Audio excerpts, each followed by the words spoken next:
भानु पांडे के दाने ही नहीं बुनती, बल्कि उसके घर का पानी भरती है।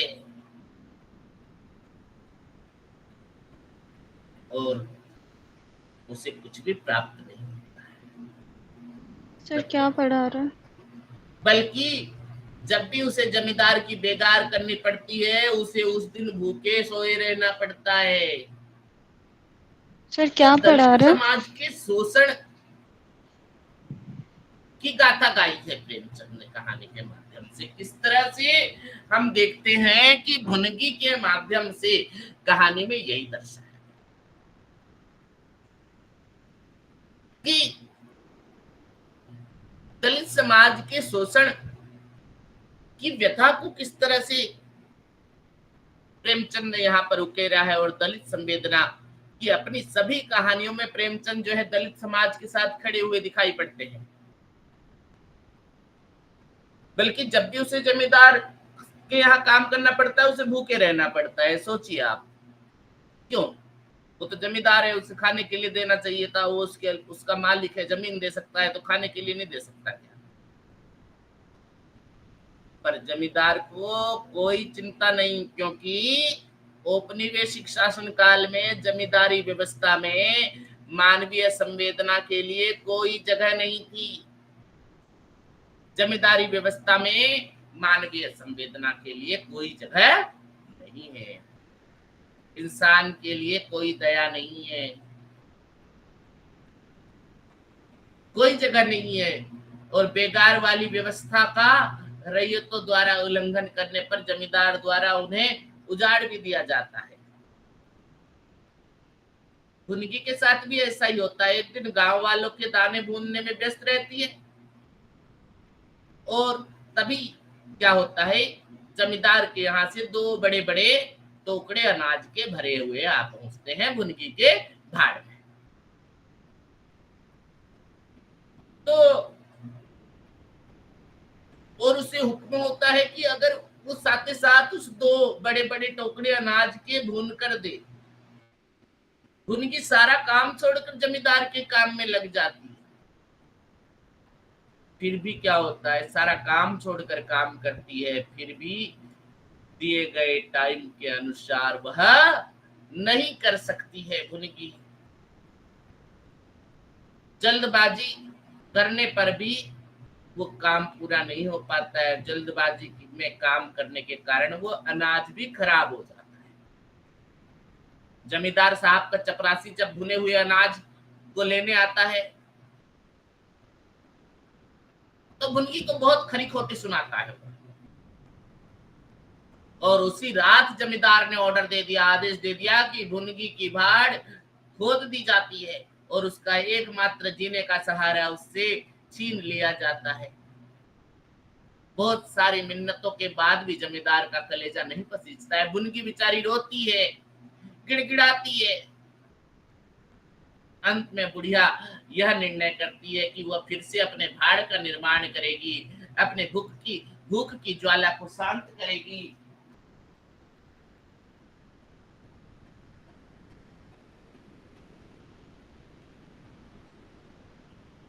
और वह अपने भाड़ का पुनरुद्धार करने में जी और जान लगा देगी। अभी वो मिट्टी के लोदे रख ही रही थी, जो भाड़ को उसको उजाड़ा गया था, फिर से बनाने की कोशिश कर रही थी कि ठीक उसी समय जमींदार साहब आ पहुंचते हैं और भुनगी को भांड का पुनर्निर्माण करते देख तो और आग बबूला हो जाते हैं। और आग बबूला होने पर क्या होता है, वह उन्हें अपने आदेश की सरासर अवहेलना दिखाई पड़ती है। जमींदार ने सोचा मैं तो इसे ऑर्डर दिया था, इसका भाड़ तोड़ने के लिए कहा था, ये फिर से बन गई। और उस भाड़ को ठोकर मारकर गिरा देते हैं जमींदार साहब। अपने पैर से भी नाद को भी गिराने को उद्यत होते हैं। तभी बुढ़िया उनके सामने आकर उनके गुस्से को और बढ़ा देती है। जमींदार उदय भान अपने चपरासियों को आदेश देते हैं कि बुढ़िया की भांड में आग लगा दी जाए।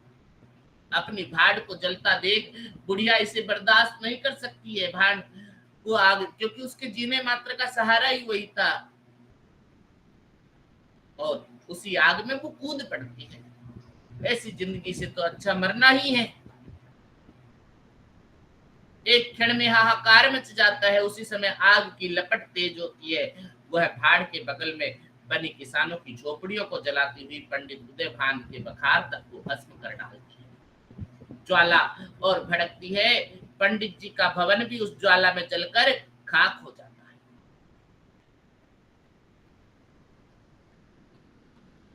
किसानों की झोपड़ियां भी जल गई। तो प्रेमचंद ने इस कहानी के माध्यम से औपनिवेशिक शासन काल में जमींदारों के माध्यम से गरीब ग्रामीणों पर होने वाले अत्याचारों का चित्रण किया। किस तरह से एक गरीब बुढ़िया पर एक जमींदार द्वारा अत्याचार किया गया। इन्होंने अपनी ये कहानी में ये दिखाया कि बेजुबान ग्रामीण, जो गांव के लोग इतने सीधे साधे होते हैं, उनके अत्याचार पर उस काल में कई उनकी फरियाद सुनने वाला नहीं था, कोई उनकी जो है दुख तकलीफ सुनने वाला नहीं था। प्रेमचंद इस बात से भली भांति परिचित थे कि औपनिवेशिक शासन में इस दमन का कोई प्रतिकार नहीं था। लेखक के सामने इस दमन से निकलने का कोई रास्ता नजर नहीं आता है।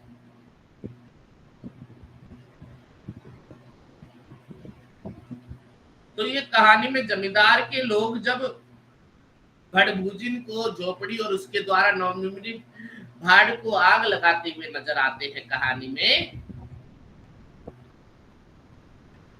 तो वो आग ऐसी भड़कती है कि जमींदार के विशाल भवन तक को भस्म कर देती है। प्रतीक के रूप में इसका पाठ इस रूप में भी लिया जा सकता है कि गरीबों पर किया हुआ अत्याचार उनके ही रोष में भस्म हो जाता है। तो विध्वंस कहानी में औपनिवेशिक शासन काल में स्थायी बंदोबस्त के अंतर्गत जो नई जमींदारी प्रथा के अंतर्गत गरीब लाचार ग्रामीण के शोषण का चित्रण दिखाया। अंग्रेजों ने अपने कर संग्रहण नीति के जमींदार व्यवस्था लागू की और उनके द्वारा निर्धारित अदायगी के उपरांत जमींदारों को असीमित अधिकार प्रदान कर दिए गए और जमींदार अपने रैयतों पर, अपने जो है काम करने वालों पर किस तरह का अत्याचार करते थे। गरीब ग्रामीणों की कोई सुध लेने वाला नहीं था, यहाँ पर यह दिखाया गया। पूरी जमीन पर जमींदार का हक होता था और कहीं झोपड़ी डालकर गुजर बसर करने वाले को भी उसे बेगार देनी पड़ती थी। अगर कोई झोपड़ी डालकर रह रहा है तुम्हारी जमीन पर, तो आपको बेगारी करनी होगी। इस बेगार में मानवीय संवेदना का थोड़ा भी जगह नहीं है। वो मानवीय संवेदना बिल्कुल भी नहीं रखता है आपके प्रति।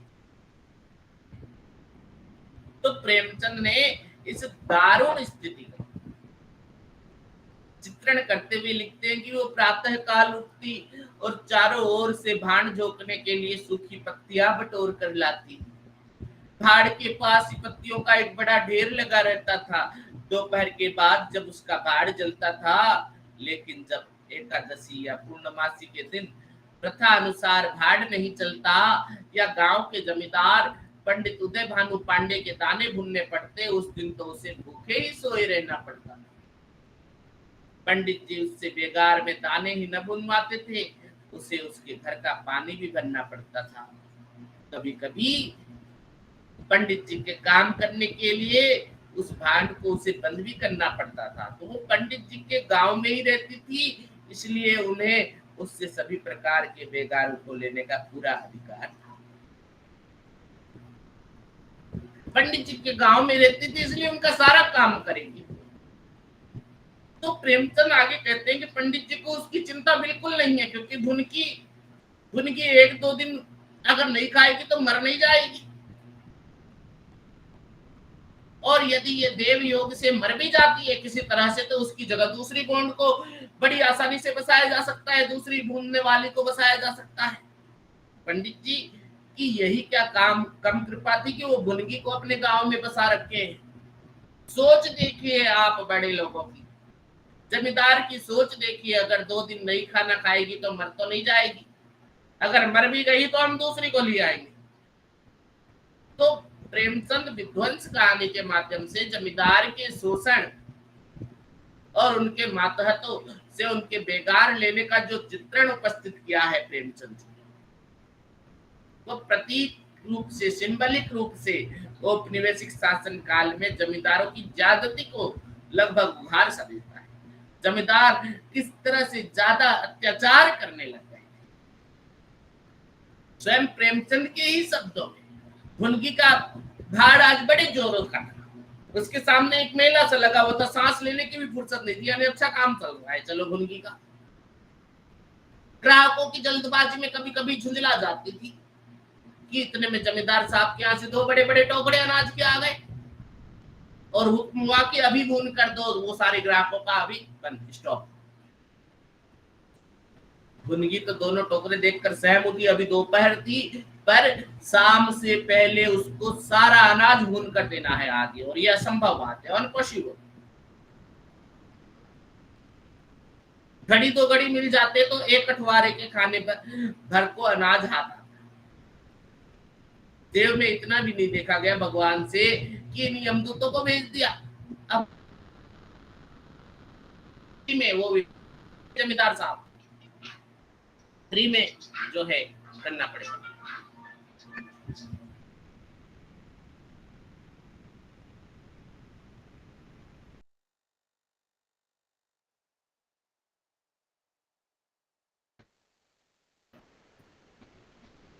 दो बड़े बड़े टोकरे भेज दिए गए फ्री में, वो भी एक निराश्यजनक बात है दोनों टोकरों के लिए।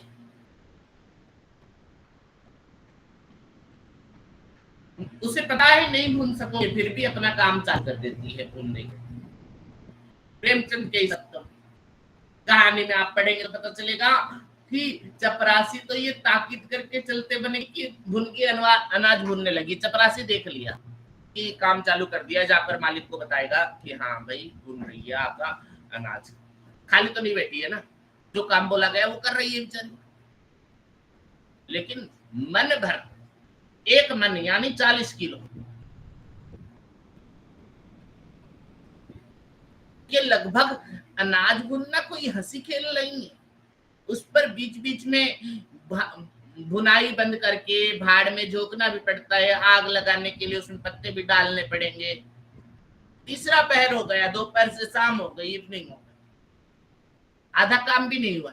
डर लग रहा है बेचारी को, जमींदार के आदमी आते होंगे, भगवान क्या आंसर दूंगे, आते ही गालियां देंगे, मारेंगे मुझे। जल्दी जल्दी कर रही है भुनने का काम, जल्दी जल्दी वेग से हाथ चलाना शुरू किया, रास्ते की ओर देख रही है और बालू नाद में छोड़ती जाती है क्योंकि बालू में भूनेगी। यहां तक कि बालू ठंडी हो गई, सेवड़े निकलने लग गए, थोड़े अच्छी से नहीं हो रही सिक रही।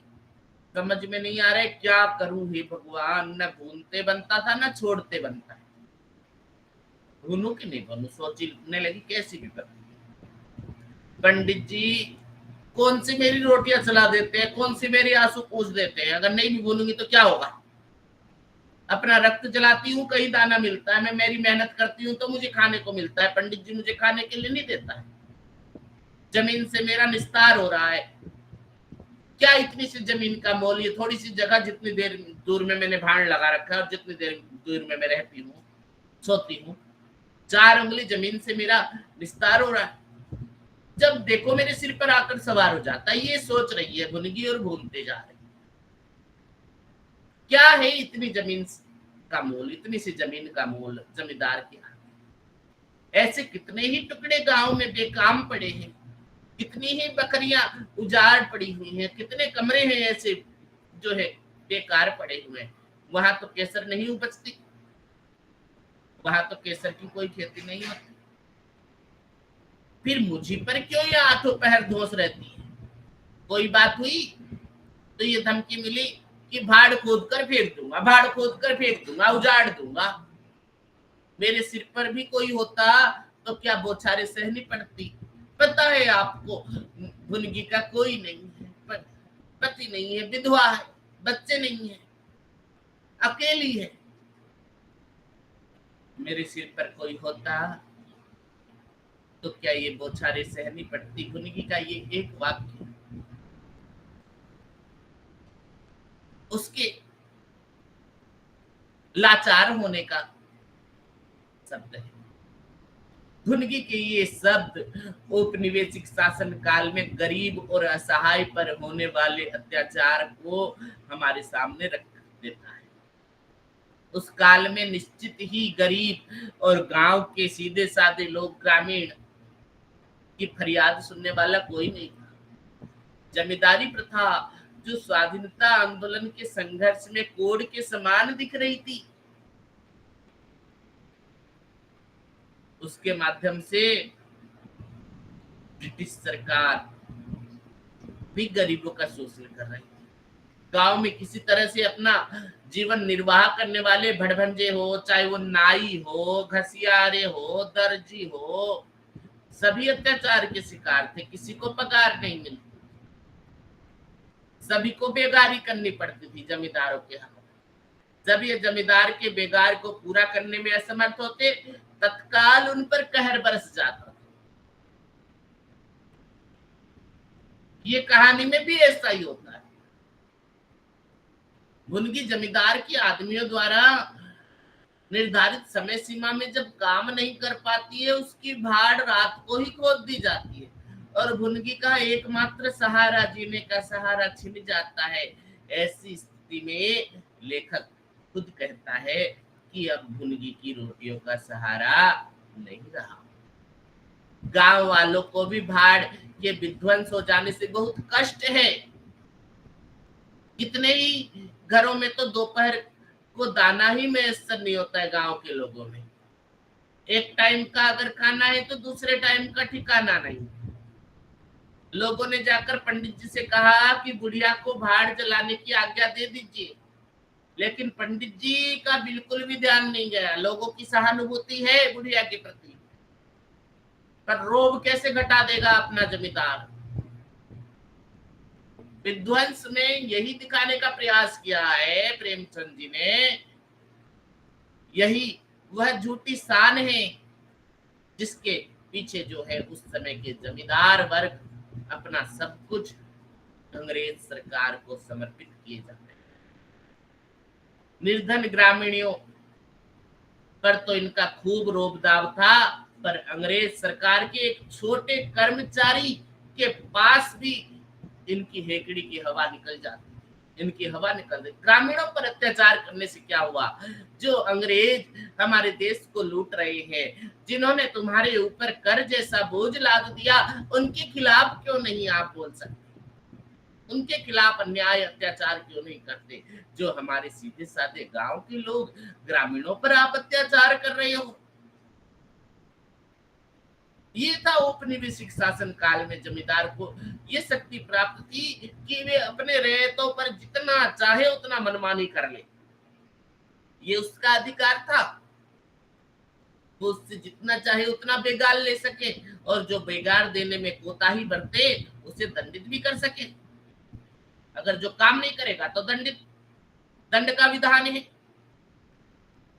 तो जमींदारों द्वारा भाड़ के विध्वंस के उपरांत जमींदारी की आज्ञा के खिलाफ जाकर भुनगी एक बार फिर से अपने जीवन का एकमात्र सहारा, अपने भाड़ का पुनरुद्धार करने का प्रयास करती है। पर जमींदार जब वहां पहुंच जाता है तो वो ऐसा नहीं कर सकता। एक बार फिर से उसका भाड़ तोड़ दिया जाता है। इस बार भुनगी हल्का सा प्रतिरोध भी उत्पन्न करती है। उसके विरोध प्रदर्शन पर जमींदार और उसके गांव छोड़कर चले जाने का आदेश भी देता है। तू ऐसे कह रही है तो जा, छोड़कर जा, तुझे नहीं रहना है तो यहाँ पर। इस बार भुनगी का विद्रोही मन मुखर हो जाता है और वो कहती है क्यों छोड़कर चली जाऊं? 12 साल खेत जोतने से आसानी का दकार हो जाता है। मैं तो इस झोपड़े में बूढ़ी हो गई। 12 साल अगर किसी का खेत आपने जोत लिया तो वो आपका हो जाएगा, और मैं तो इस झोपड़े में बूढ़ी हो गई। मेरे सास ससुर और उनके बाप दादे इसी झोपड़े में रहे, मैं रहूंगी इसी में। बुढ़िया के इस प्रतिकार को जमींदार बर्दाश्त नहीं कर पाते हैं और उसके भाड़ को आग लगा देने का आदेश देते हैं। इसके बाद जो दृश्य है, इसके बाद का जो सीन है वह दिल को दहला देने वाला साबित होता है। प्रेमचंद के शब्दों में, कहानी में अगर आप देखेंगे तो एक क्षण में हाहाकार मच गया। ज्वाला जलकर शिखर प्रकाश से बात करने लगी, उसकी लपटें उसकी उन्मत्त की भांति इधर उधर दौड़ने लगी। सारे गांव के लोग उस अग्नि पर्वत के चारों ओर जमा हो गए। भुगनी भुनगी अपने पहाड़ के पास उदासीन भाव से खड़ी ये लंका दहन कैसे देखती रही। अकस्मात वह बेग से आकर उस अग्निकुंड में कूद पड़ी। चारों तरफ से लोग दौड़ने लगे, लेकिन किसी की हिम्मत नहीं पड़ी कि वो आग के मुंह में जाए। क्षण मात्र में उसका सूखा हुआ शरीर अग्नि में समाविष्ट हो गया, विध्वंस हो गया सब कुछ। इस प्रकार प्रेमचंद ने विध्वंस में औपनिवेशिक शासन काल में जमींदारों के शोषण को चित्रित करने के साथ साथ शोषितों के मन में उठने वाले आक्रोश को बखूबी रूप से दिखाने का प्रयास किया। और ये जीवन से जुड़ी सच्चाई है, क्योंकि अगर आप देखेंगे तो जमींदारों द्वारा ये होने वाला अत्याचार, ये सही बात है। तो प्रतीक के रूप में ये भी हो सकता है, ये पाठ का सिंबलिक रूप से, प्रतीकात्मक रूप से प्रेमचंद का संदेश कि गरीबों पर किया हुआ अत्याचार उनके ही रोष को भस्म कर देती। और हिंदी कहानी की जातीय परंपरा में सुंदर प्रयोग प्रेमचंद ने किया है। कभी कबीर ने कहा था कि निर्बल को न सताइए जाकी माटी हाय मोटी हाय। निर्बल को सताई हुई हाय कभी न कभी पड़ेगी। मोए खाल की सांप सो सार भस्म हो जाए, सब कुछ भस्म हो जाए। इस तरह से उस भुनगी की लगाई हुई आग से आसपास के झोपड़ियां खेत सब जल जाए। अपने ही द्वारा लगाई गई आग से वो सब कुछ जल जाए। तो उसी जब आग जल रही थी ना, तो जमींदार के विशाल भवन तक भस्म हो जाने का बिंब खींचता है। लेखक ने ये दिखाया। कहानी में अगर देखोगे तो उसी दम पर पवन की वेग भी चलने लगा। जैसे आग लगाई, पवन स्पीड हो गई, ऊर्ध्वगामी लपटे पूर्व दिशा की ओर दौड़ने लगी। भाड़ के समीप ही किसानों के कई झोपड़ियां थी, सब जो है वो झोपड़ी भी जल गई किसानों की। इसी भांति प्रोत्साहित होकर लपटे और आगे बढ़ गई। सामने पंडित उदय भान की बखार थी, उस पर झपटी बखार जल गई। अब गांव में हलचल पड़ गई, आग बुझाने की तैयारियां होने लगी। लेकिन पानी की छींटों ने आग पर तेल का काम किया। ज्वालाएं और भड़क गई। पंडित जी के विशाल भवन को दबोच बैठी। देखते ही देखते भवन उस नौका की भांति उन्माद तरंग के बीच में झकोरे खा रही थी। अग्नि सागर में बलीन हो गया और वह क्रंदन ध्वनि जो उसके भस्मावशेष से प्रस्फुटित होने लगी, वो भुनगी के शोकमय विलाप से भी अधिक करुणकारी थी। भुनगी तो एक रो रही थी, आज कई लोग रो रहे हैं। तो कभी कभी इस कहानी के इस अंत को लेकर, जो कहानी की एंडिंग है, प्रेमचंद की बहुत आलोचना भी हुई है। उनके यथार्थवादी दृष्टिकोण को कटघरे के सामने खड़ा करने का प्रयास किया गया है। पर आज प्रेमचंद की ऐसी अनेक कहानियां हैं जो फिर से पढ़ने की आवश्यकता है। प्रेमचंद जानते थे कि उपनिवेशिक शासन में गरीब ग्रामीण की फरियाद सुनने वाला कोई नहीं था। वे दलितों की तरह अपने संतोष के लिए देवी शक्तियों का सहारा लेते थे। आज कथा साहित्य में जिस जादुई यथार्थवाद की धूम मची जाती है, उसकी भी एक स्पष्ट झलक ये कहानी में दिखाई देती है। और कितना सुंदर कहानी में प्रतीकात्मक रूप से दिखाया प्रेमचंद ने। और कबीर का वह दोहा सही नजर आता है कि निर्बल को न सताइए जाकी मोटी हाय, मुए खाल की सांस सो सार भस्म हो जाए। तो कहानी का जो शिल्प है, कहानी का जो बाह्य पक्ष है,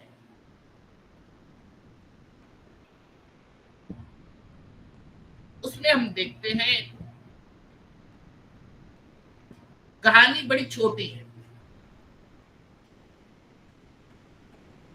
एक कथा के रूप में यहाँ पर हमारे सामने आती है। अगर कहानी विध्वंस का शिल्प अगर आता है, पिछली बार मीरा जी ने प्रश्न किया था शिल्प के बारे में और कहानी कला के बारे में, तो इसमें हम देखते हैं कि कहानी का आकार छोटा है, किस्सा गोई का एक नमूना है ये।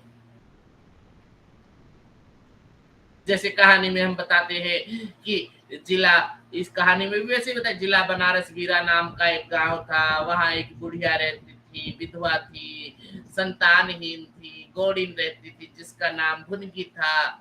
उसके पास एक धूर भी जमीन नहीं थी, चबेना या सत्तू पर निर्वाह करती थी। इस तरह से किस्सा गोई के रूप में ये कहानी लिखी। और जो कहानी के लिए जरूरत होती है, कहानी कला के सभी तत्व तो इसमें विद्यमान थे। इस कहानी में ऐसा लगता है कि जैसे पाठक इन पात्रों के आपसी वार्तालाप को कहीं छुपकर सुन रहा है। प्रेमचंद के शिल्प की विशेषता यही है कि कहानी के बीच में ही पाठक को कहानी के पात्र के मस्तिष्क में प्रवेश कर देते हैं और वही वह सब कुछ सुनने लगता है जो पात्र सोच रहा है। जैसे कहानी में एक दृश्य में लिखा गया कि भुनगी को समझ में नहीं आता कि क्या करूं क्या न करूं, न भुनते बनता है न छोड़ते बनता है। तो इससे हमारे दिमाग में भी ये छा जाता है, सोच लेते हैं कि हाँ भाई ठीक कह रहा है। तो शैली में यहाँ पर एक सजीवता है।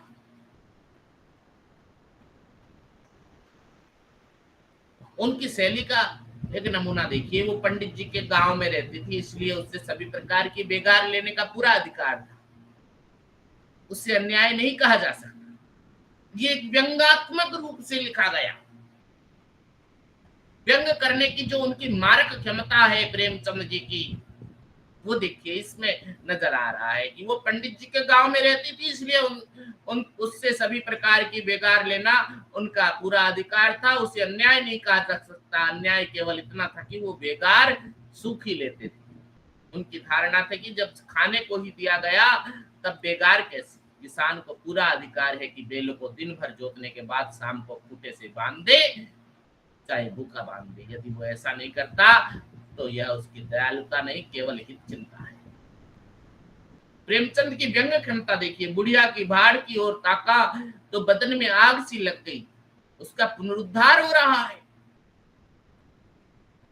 बुढ़िया बड़े बेग से उस पर मिट्टी के लौंदे रख रही थी। तो ये शैली है,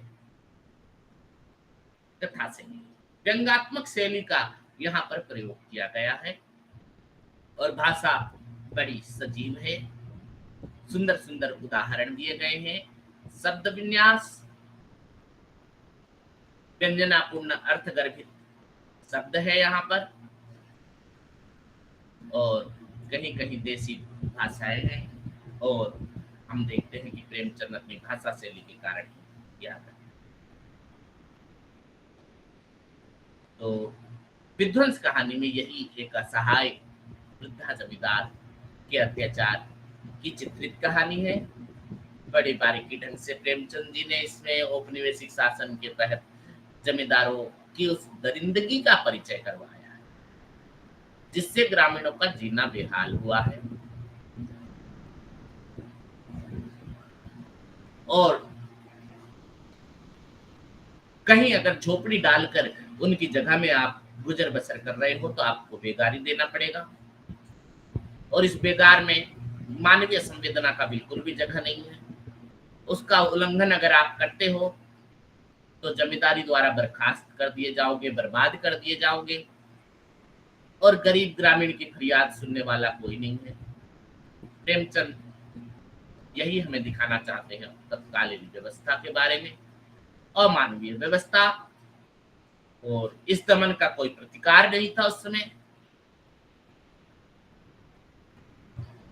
तो इस कहानी में भी जमींदार के आदमी और भुनगी के भाड़ और उसके द्वारा ढेर लगाए गए सूखे पत्तों से आग लगा देना, ये आग ऐसी भड़कती है कि उसके गांव की सारी झोपड़ियों को लेकर जमींदार के विशाल भवन तक भस्म हो जाते हैं।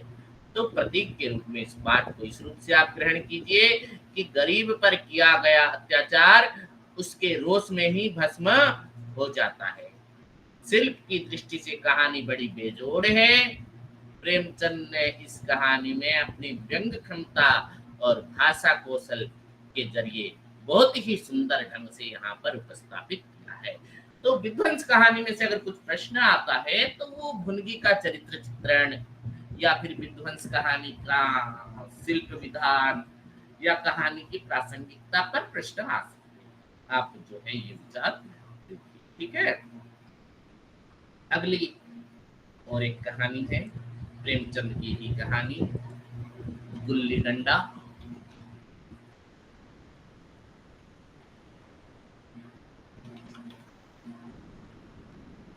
जिस पर हम विचार करेंगे।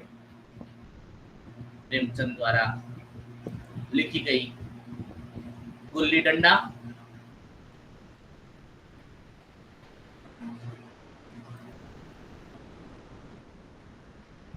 तो कहानी अगर आप देखते हैं तो इसका जो मेन थीम है, देखो मैं बता देता हूं आपको।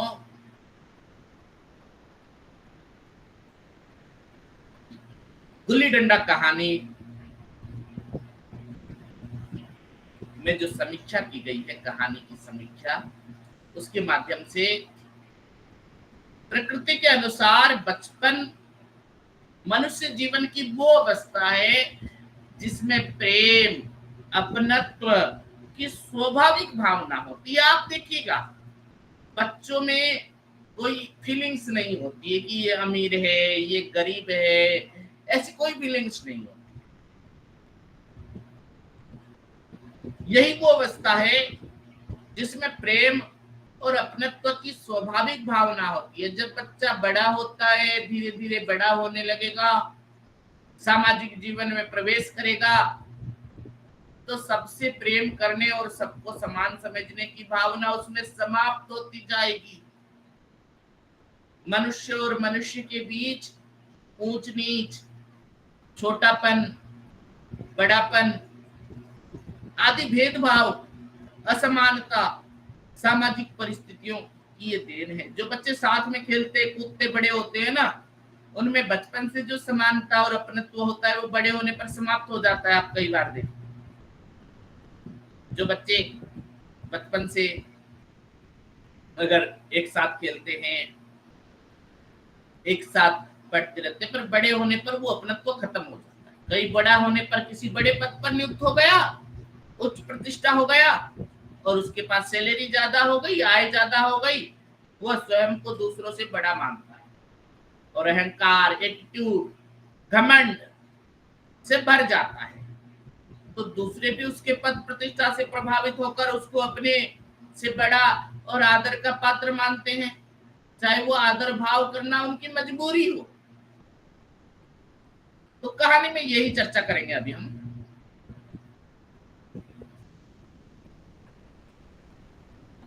कहानी में गुल्ली डंडा कहानी में मुख्य पात्र थानेदार का बेटा था और उसका मित्र एक गरीब चर्मकार।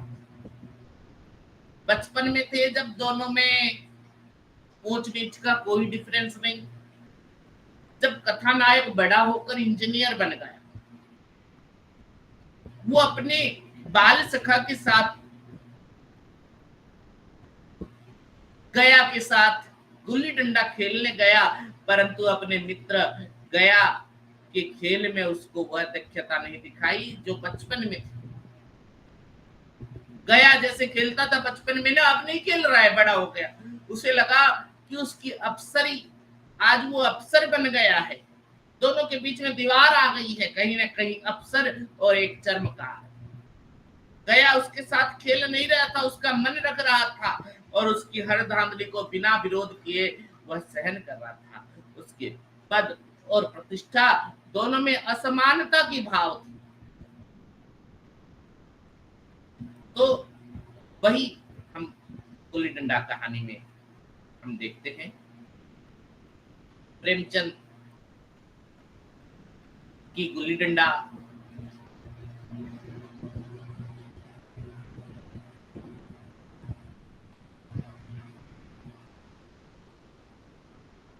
कहानी नए शैली में लिखी गई है।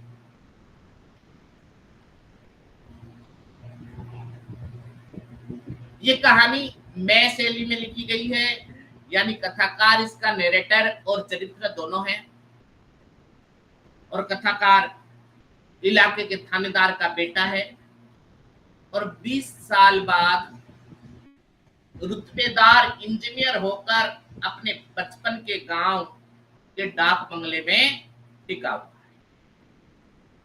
यहाँ उसे बचपन में खेला गया गुल्ली डंडा खेल याद आता है, और गुल्ली डंडा खेल को हमारे भारतीय खेलों का राजा बताते हुए वो टिप्पणी करता है, विलायती खेलों में सबसे बड़ा एब यह है कि उसके सामान बड़े महंगे होते हैं। आप देखना, विलायती खेल चाहे आप हॉकी खेलें, कैरम खेलें, क्रिकेट खेलें, जो भी आप उसके खरीदेंगे ना, बहुत महंगे हैं। उसके जो भी सामान खरीदेंगे खेल के बड़े महंगे हैं, और हम अंग्रेजी चीजों के पीछे ऐसे दीवाने हो रहे हैं कि अपनी सभी चीजों से अरुचि हो गई है। अंग्रेज खेल उसी के लिए है जिसके पास धन है, अंग्रेजी खेल उसी के लिए है जिसके पास धन है। ठीक है, गुल्ली से आंख फूट जाने का डर रहता है, तो क्या क्रिकेट से सिर फूटने का डर नहीं रहता? तिल्ली फट जाने, टांग टूट जाने का भय नहीं रहता? ये कहानी का एक सेंटेंस है। तो छुआछूत, विषमता और दिखावे से दूर बचपन के साथ साथ जब कथाकार नरेटर तब के गुल्ली डंडा के जुनून का सरस सजीव वर्णन करता है, तो कथित नीची जाति के गरीब साथी गया को याद करता है, जो चुस्त, निपुण और गुल्ली डंडा का चैंपियन है। गया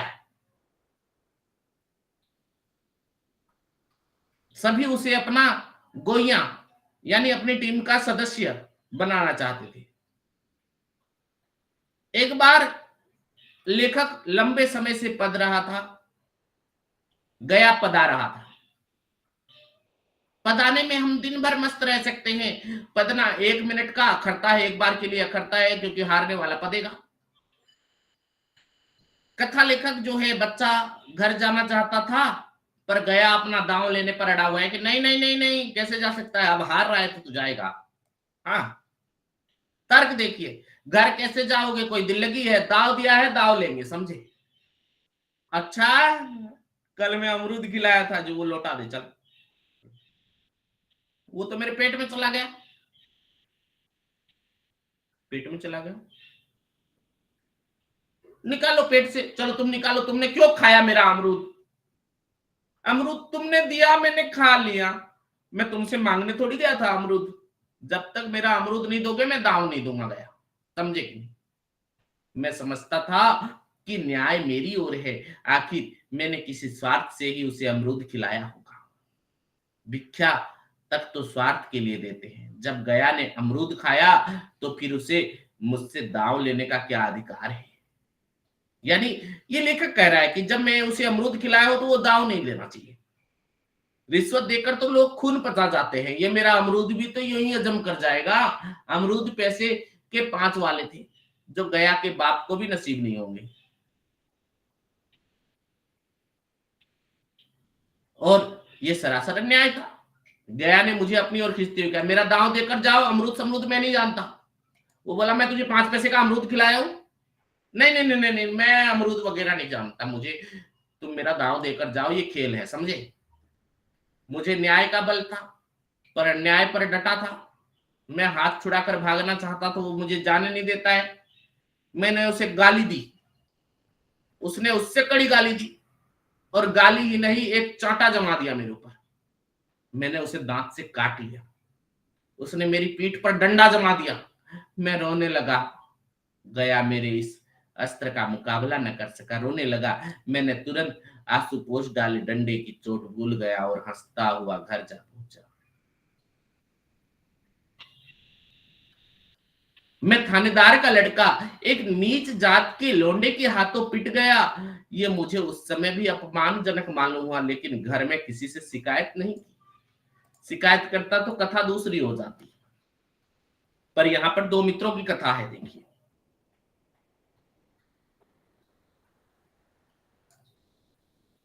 कुछ समय बाद लेखक के पिता का तबादला हो गया, ट्रांसफर हो गया, शहर में हो जाता है जहां उसकी पढ़ाई अंग्रेजी इंग्लिश मीडियम स्कूल में होनी है। अब तक बराबरी वाले गांव के मित्र उसे नतमस्तक भाव से विदा देते हैं, टाटा बाय बाय। और अब काबिल इंजीनियर साहब पूछताछ कर गया को बुलवा लेते हैं। उसे लगाने को उसकी ओर लपकना चाहते थे, पर कुछ सोच कर रह जाते हैं। गया को बताया गया कि वो डिप्टी साहब का सही घोड़ावान है, और मित्र का वर्तमान परिचय जानकर कहता है, सरकार तो पहले ही बड़े जहीन थे।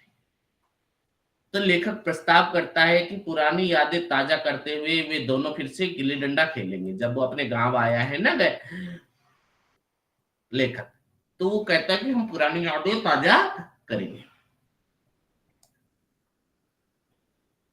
पर फिर से गुल्ली डंडा एक बार हम खेलना चाहते हैं। मैंने पूछा, बड़ी मुश्किल से राजी हुआ गया। वो ठहरा टके का मजदूर और मैं एक बड़ा अफसर। हमारा और उसका क्या जोर, बेचारा झेप रहा था। हाँ, मैंने पूछा, तुम्हें कभी हमारी याद आती थी गया? सच कहना तो। गया झेपता हुआ बोला, मैं आपको याद करता हजूर किस लायक हूँ। भाग में आपके साथ कुछ दिन खेलना बता था। नहीं, मेरी क्या गिनती, मुझे कौन गिनता है। मैंने कुछ उदास होकर कहा, लेखक कह रहे हैं, मुझे तो बराबर तेरी याद सताती थी रे गया। तुम्हारा वह डंडा जो तुमने तान कर जमाया था, याद है ना? याद है, एक डंडा जो मारा था। तुम्हारे उस डंडे में जो रस था, अब वो न आदर सम्मान में पाता हूं न धन में। दोनों का खेल शुरू हुआ। गया के खेल में पुरानी कशिस्ती चुस्ती गायब हो चुकी है। वो डंडा जमा देने वाला गया अपने इंजीनियर बाल मित्र की खेल की बेईमानी भी मान जाता है। कोई प्रतिरोध नहीं, वो निस्तेज हो चुका है। यहाँ तक कि इंजीनियर साहब को भी मजा नहीं आ रहा है। देखो, बचपन में जैसे अमरूद खाया था, देख तुम काम करो, मैं पदाकर जाने दूंगा, एक डंडा लगा भी दिया था। पर आज इंजीनियर को एक डंडा लगा सकता है क्या गया? नहीं लगा सकता। आज कोई प्रतिरोध नहीं, दोनों को कोई मजा नहीं आ रहा है। वही खेल तो वही है। तो नरेटर में इस इसरार पर अगले दिन जब बड़े हो चुके पुराने ग्रामीण मित्रों का खेल रखा जाता है। यहाँ अपने बराबरी के लोग के बीच पुराना चपल चुस्त शानदार खिलाड़ी गया जैसे वापस लौट आता है। कली की वह झिझक, वह हिचकिचाहट, वह बिजली आज न थी। कहीं कल इसने मुझे इस तरह पदाया होता तो मैं जरूर रोने लगता। खेल के बीच में एक युवक ने कुछ धांधली की तो तमतमाते गया के तेवर देखकर युवक डर गया। खेल खत्म हुआ। नरेटर का निष्कर्ष था कि कल गया ने मेरे साथ केवल खेलने का बहाना किया। उसने मुझे दया का पात्र समझा। वो खेल न रहा था, मुझे खिला रहा था, मेरा मन रख रहा था। ये अफसरी मेरे और उसके बीच में दीवार बन गई थी। आज क्या बन गया बीच में दीवार? वो अफसर बन गया, इसलिए आज वो खेल थोड़ा वैसे खेल रहा है कि अफसर के जैसे। ये तो पदेगा नहीं, हारेगा तो भी, और इसको मैं पदाने वाला कौन हूं? ये डिफरेंस आ गया दोनों के खेल में। मैं अब उसका अदब पा सकता हूँ, साहचर्य नहीं पा सकता। वो मुझे रेस्पेक्ट देगा। लड़कपन था तब मैं उसका समकक्ष था। यह पद पाकर केवल मैं उसकी दया योग्य हूँ। वह मुझे अपना जोड़ नहीं समझता। वो बड़ा हो गया है, मैं छोटा हो गया हूँ। तो इस कहानी पर चर्चा करें। देखिए, आप अगर इसके शब्दों पर जाते हैं,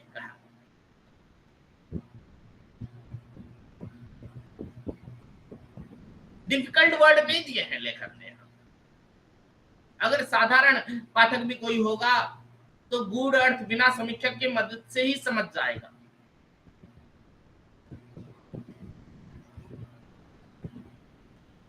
तो जैसे हम देखते हैं कि बड़ा पाठ सीधा साधा है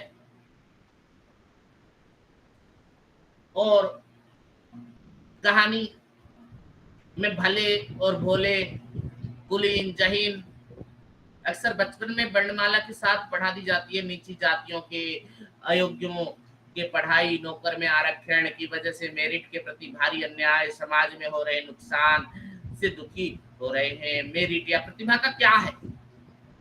क्या प्रतिभा गया की उस चपलता, समझ और एकाग्रता में प्रकट नहीं होती जो उसे गुल्ली का चैंपियन और हमारे नरेटर को अपेक्षाकृत फिसड्डी बनाती है? क्या मेरिट अभिभावकों के पद पर जैसे जाति की बैसाखियों के सहारे आगे निकलती है, तो इन पैसे जाति विषमताओं से हथियार गया जैसे प्रतिभानों को एकलव्य बनाते रहते हैं। जैसे गया खुद कहता है कि सरकार तो पहले से ही जहीन थी,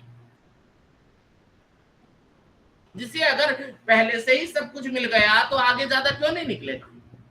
गया को वो फैसिलिटीज नहीं मिली थी, नहीं तो वो भी चैंपियन बन जाता।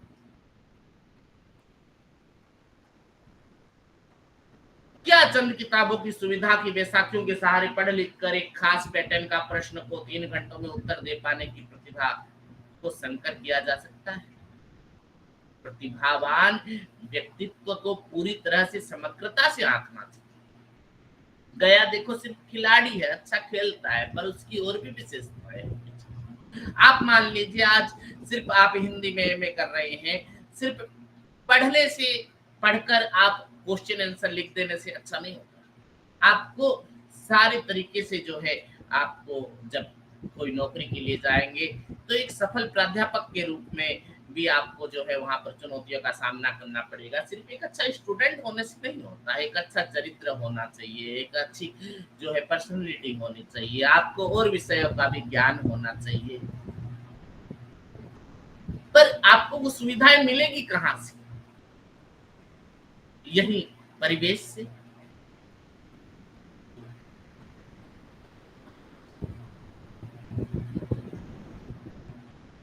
तो इस मेरिट में गया की औकात के बाहर अंग्रेजी खेल भी शामिल है, जो बिना खर्च वाले आम जन के लिए गुल्ली डंडा को गंवारू भी बना देते हैं और गया को प्रतियोगिता से बाहर कर देते हैं। गया अगर क्रिकेट खेलता तो क्या अच्छा खिलाड़ी नहीं बन सकता?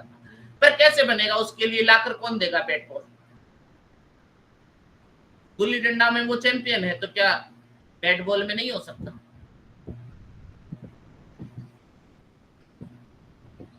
प्रतिभा स्वीकृत मानदंडों में आज देखिए, शिक्षा के लिए कोटा जा रहे हैं बच्चे, महंगी कोचिंग कर रहे हैं, डोनेशन वाले कॉलेज में पढ़ रहे हैं जहां पर पैसा दो और पढ़ो, फिर जान पहचान होगी वहां पर, फिर जो कहीं नौकरी लगेगी,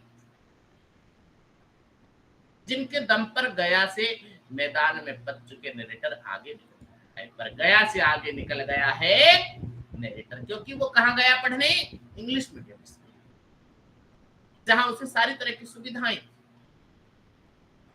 अगर गया को भी वैसी फैसिलिटीज मिलती तो आज वो कहीं नौकरी में कहीं उससे आगे वाले पद में। तो आज हमेशा ताजा लगने वाली कहानी में गया जैसे के खिलाफ एक नई बात यह हुई है कि उस दौर में कम से कम गया और जो नरेटर, जो लेखक एक स्कूल में पढ़ सकते थे, एक साथ बिना किसी छुआछूत के खेल सकते थे। अब गेटेड कॉलोनीज और पब्लिक स्कूलों की नई छुआछूत में तो गया और नरेटर की दोस्ती की कोई गुंजाइश ही नहीं रही, माहौल ही नहीं है वैसा कि दोनों एक बन सके। जाति ही एक ऐसा अतिरिक्त दंश है जो किसी गरीब सवर्ण की तुलना में गया जैसे ज्यादा मूर्छित करता है। जीवन के न्यायपूर्ण खेल में जिसकी परीक्षाओं के तरीके में भी दूसरों ने तय किए हैं। गया जैसे कि बाप के भी नसीब न होने वाले अमरूद, किस तरह से वो कमेंट करता है कि तेरे बाप की भी हैसियत नहीं है तुझे तो वो अमरूद खिलाने, 5 पैसे का अमरूद। खिलाकर उनकी गुलामी और विषमता को वाजिब ठहराने के लिए तर्क की करुणा भी हम अक्सर देखते सुनते हैं कि हम लोगों पर उदार एहसानों के टुकड़ों का भी असर नहीं पड़ता है। ऐसे तर्क वालों की समझ ही गहराई सिखाती है।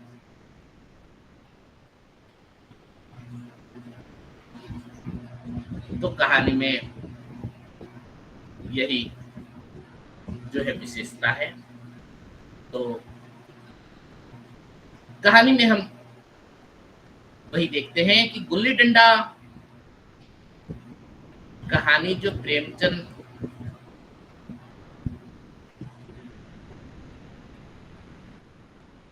की पहले वाली कहानियों से थोड़ी अलग है।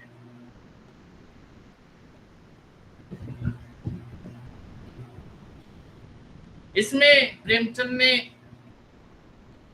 सोउद्देश्य सही उद्देश्य का जिक्र किया है।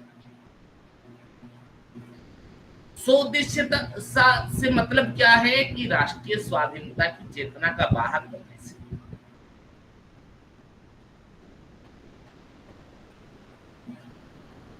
तो गिल्ली डंडा कहानी में अभिव्यक्त जो सभ्यता की समीक्षा का स्वरूप 1933 में प्रकाशित हुई थी ये कहानी हंस पत्रिका में, और इसका शीर्षक भी हमारे मन में जो प्रभाव छोड़ता है। गुल्ली डंडा, आप क्या सोचे होंगे कि इसमें खेल के बारे में बताया होगा।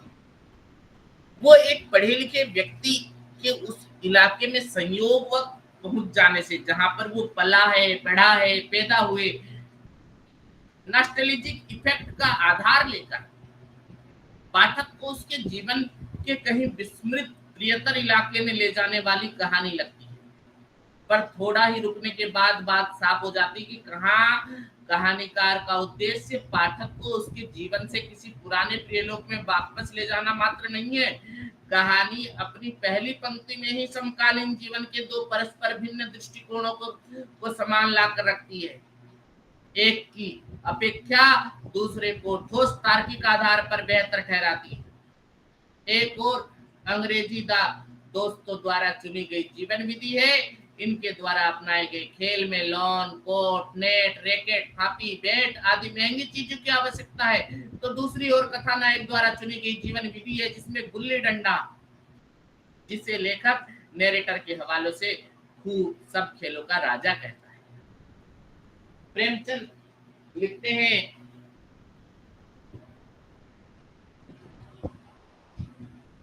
कि विलायती खेलों में सबसे बड़ा ऐब है कि उसके सामान महंगे होते हैं। जहां तक मैं बता रहा था, जब तक कम से कम 1 सैकड़ा खर्च न कीजिए खिलाड़ियों में शुमार नहीं हो सकता। ये गुल्ली डंडा है कि बिना हर फिटकरी के चौका रंग देता है, यानी एक मुहावरा है, बिना किसी खर्चे के जो है अच्छा रिजल्ट आता है। पर हम अंग्रेजी चीजों के पीछे ऐसे दीवाने हो रहे हैं कि अपनी सभी चीजें अरुचि लग रही है। यहाँ ये पूछना संगत नहीं हुआ कि आखिर चीन, जापान, कोरिया, अमेरिका में क्रिकेट को लेकर वो जुनून क्यों पैदा नहीं हुआ जो पूरे भारतीय उपमहादेव की सामान्य पहचान बन चुका है। आज देखो क्रिकेट इंडिया में जितना फेमस है ना, कोरिया में नहीं है, चाइना में नहीं है, जापान में नहीं है, अमेरिका में नहीं है। सामान्य सामाजिक व्यवहार में व्याप्त इस असंगति को सामने लाकर भी चुप नहीं रह जाते। व्यवस्था पर कड़ी टिप्पणी कर रहे हैं लेखक।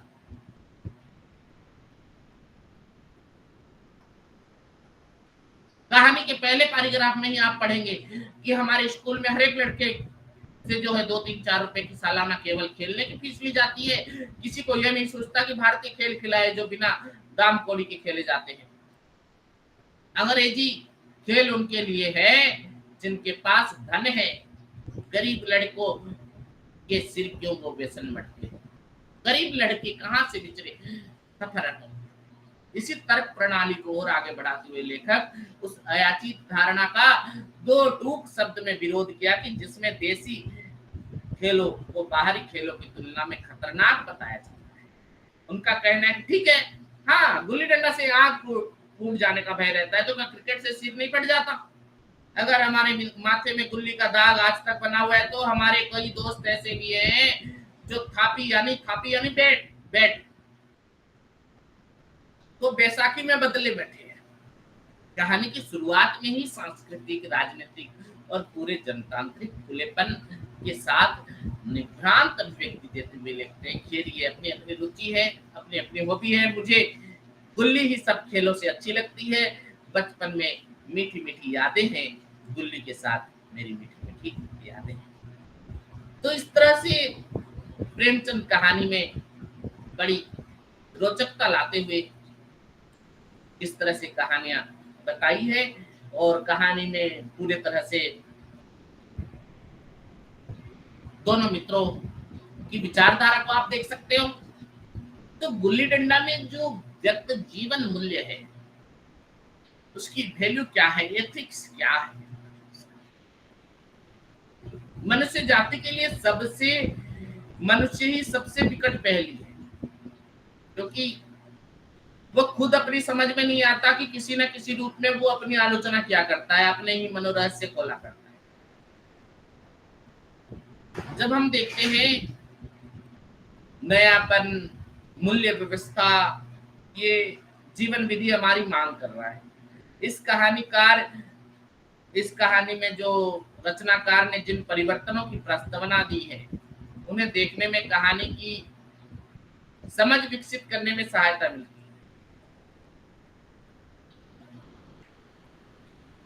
क्योंकि जब हम देखते हैं कहानी के दूसरे खंड में पिता के ट्रांसफर हो जाने पर तबादले के बाद कथावाचक को बचपन की वह जगह छोड़नी पड़ती है। नई जगह जाने की खुशी भी है, वहीं हमजोलियों से बिछुड़ने का गम भी है। बालक अपने साथियों पर बोझ जमाने के लिए अपने अनदेखे नए ठिकाने के बारे में बहुत सी आधारहीन कल्पनाएं करता है। वहां गए बगैर साथियों के बीच रह उस नई जगह को कल्पना के बल पर पूरा रच डालता है। वास्तविक हानि की भरपाई के लिए कल्पित अतिरिक्त लाभ की आशा भी उतनी लाभजी है। तो एक साधारण से समझे जाने वाला खेल के बहाने प्रेमचंद ने मानव व्यक्तित्व के व्यक्तिगत और सामाजिक अनेक पहलुओं के साथ भारतीय, खास तौर पर हिंदी समाज में उन ऐतिहासिक संदर्भों को सामने लाया है जो राष्ट्रीय चेतना के विकास की दृष्टि से बेहद संवेदनशील और महत्वपूर्ण है। इस कहानी में व्यक्त की गई धारणाएं एवं भावनाएं न केवल समाज के लिए बल्कि उस समय और आज और समाज के लिए सार्थक विकास से अनेक सूत्रों में समझ।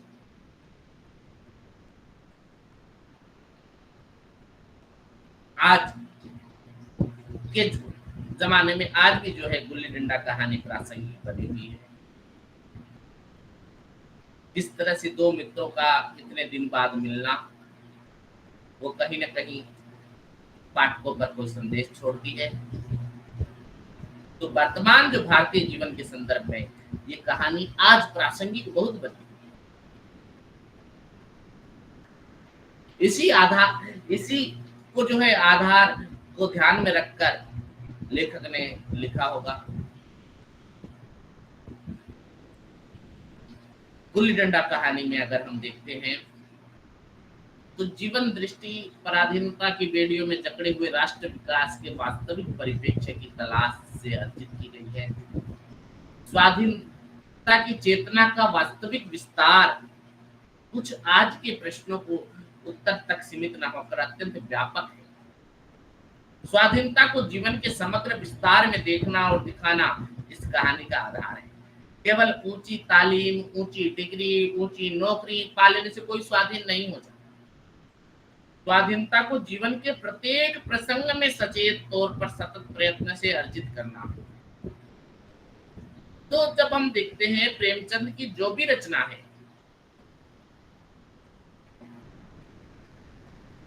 रचना प्रक्रिया में आपको उसकी व्याख्या विधि, विश्लेषण को, क्रम को लास्ट तक पढ़ोगे जब ही जान सकते कि कहानी का उद्देश्य क्या है। और प्रेमचंद आधुनिक हिंदी साहित्य के उन चुने हुए रचनाकारों में से एक है जिनकी रचनाओं में केवल सामाजिक सांस्कृतिक स्वीकृति ही नहीं मिली, बल्कि जो है भावी पीढ़ी तक जो है उन्होंने समझाने का चेष्टा किया है। राष्ट्रीय चेतना का विकास देखिए। प्रेमचंद की रचनाएं खास करके कहानियां एक सही दिशा लेकर जाए। जैसे आज क्रिकेट तथा अन्य खेल अंग्रेजी खेलों की तुलना में गुल्ली डंडा को जब इम्पोर्टेंट बताते हैं लेखक, महत्वपूर्ण बताते हैं, किसी व्यक्ति या लेखक की व्यक्तिगत धारणा मात्र न होकर सांस्कृतिक राजनीतिक का एक सुनिश्चित दृष्टिकोण है। गुल्ली डंडा कहानी प्रेमचंद के लिए उनकी और उनके देशवासियों की गर्वीली गरीबी, आत्मसम्मान तथा आर्थिक व्यवहारिकता के साथ सांस्कृतिक विरासत के प्रति लगाव का प्रमाण है। जबकि तथाकथित आधुनिकता के नाम पर आज हम पश्चिमीकरण की दौड़ में दौड़ रहे हैं, शामिल होना चाहते हैं और अपने को उन्हीं के बीच देखना चाहते हैं, दिखाना चाहते हैं। ये कहानी एक फटकार है। देसी को छोड़कर विदेशी अपनाना कहानीकार की संप्रेषण सिद्धि इस बात से है कि जब आप पढ़ोगे कहानी को तो पूरी तरह से आपको समझ में आएगा। इस कहानी में प्रेमचंद की कहानी कला बड़ी ही अच्छी है। कहानियां, इस कहानी में जो है देश की जो विभिन्न समस्याएं हैं आजादी से लेकर आज तक, सामाजिक परिवर्तन होना चाहिए, मैं समाज को किस नजरिए से देखता है, समाज सामाजिक सोच बदलने के लिए शिक्षा के क्षेत्र में भी हमें उपेक्षित परिवर्तन लाना होगा। प्रेमचंद ने ऐसी विधा चयन किया जो व्यापक हिंदी जन समूह को न केवल अपेक्षित दिशाओं की सूचना देता है, एक नए मूल्य की व्यवस्था के बारे में भी बताया गया है। तो गुल्ली डंडा कहानी के बारे में अगर प्रश्न आएंगे तो आप से यही प्रश्न आ सकता है कि जीवन मूल्यों का संक्षिप्त परिचय दीजिए, या गुल्ली डंडा कहानी की कथा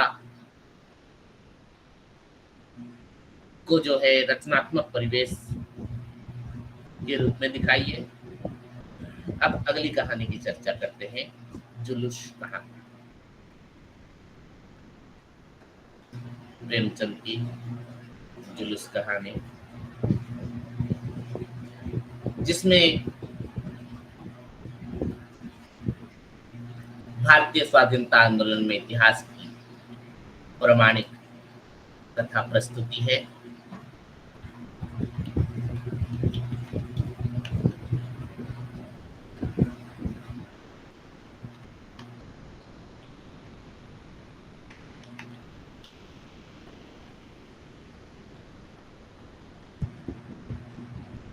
कहानी की ओर चलते हैं, जुलूस कहानी।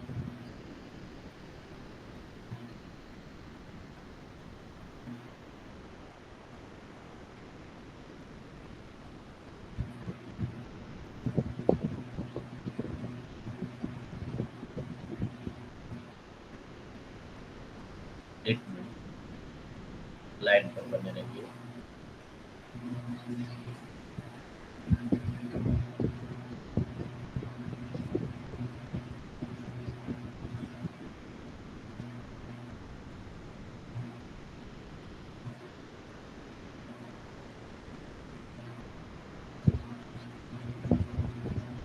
तो जुलूस कहानी मुंशी प्रेमचंद द्वारा लिखी गई राष्ट्रभक्ति की भावना से ओतप्रोत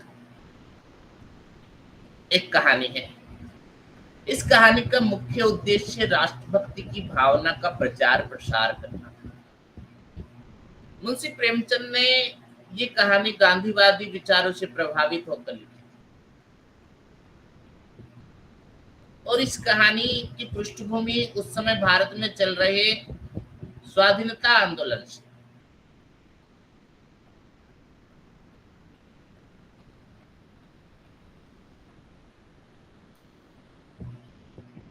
उस समय किस तरह से भारत में स्वाधीनता आंदोलन चल रहा था, उसी के बारे में प्रेमचंद ने ये कहानी लिखी है।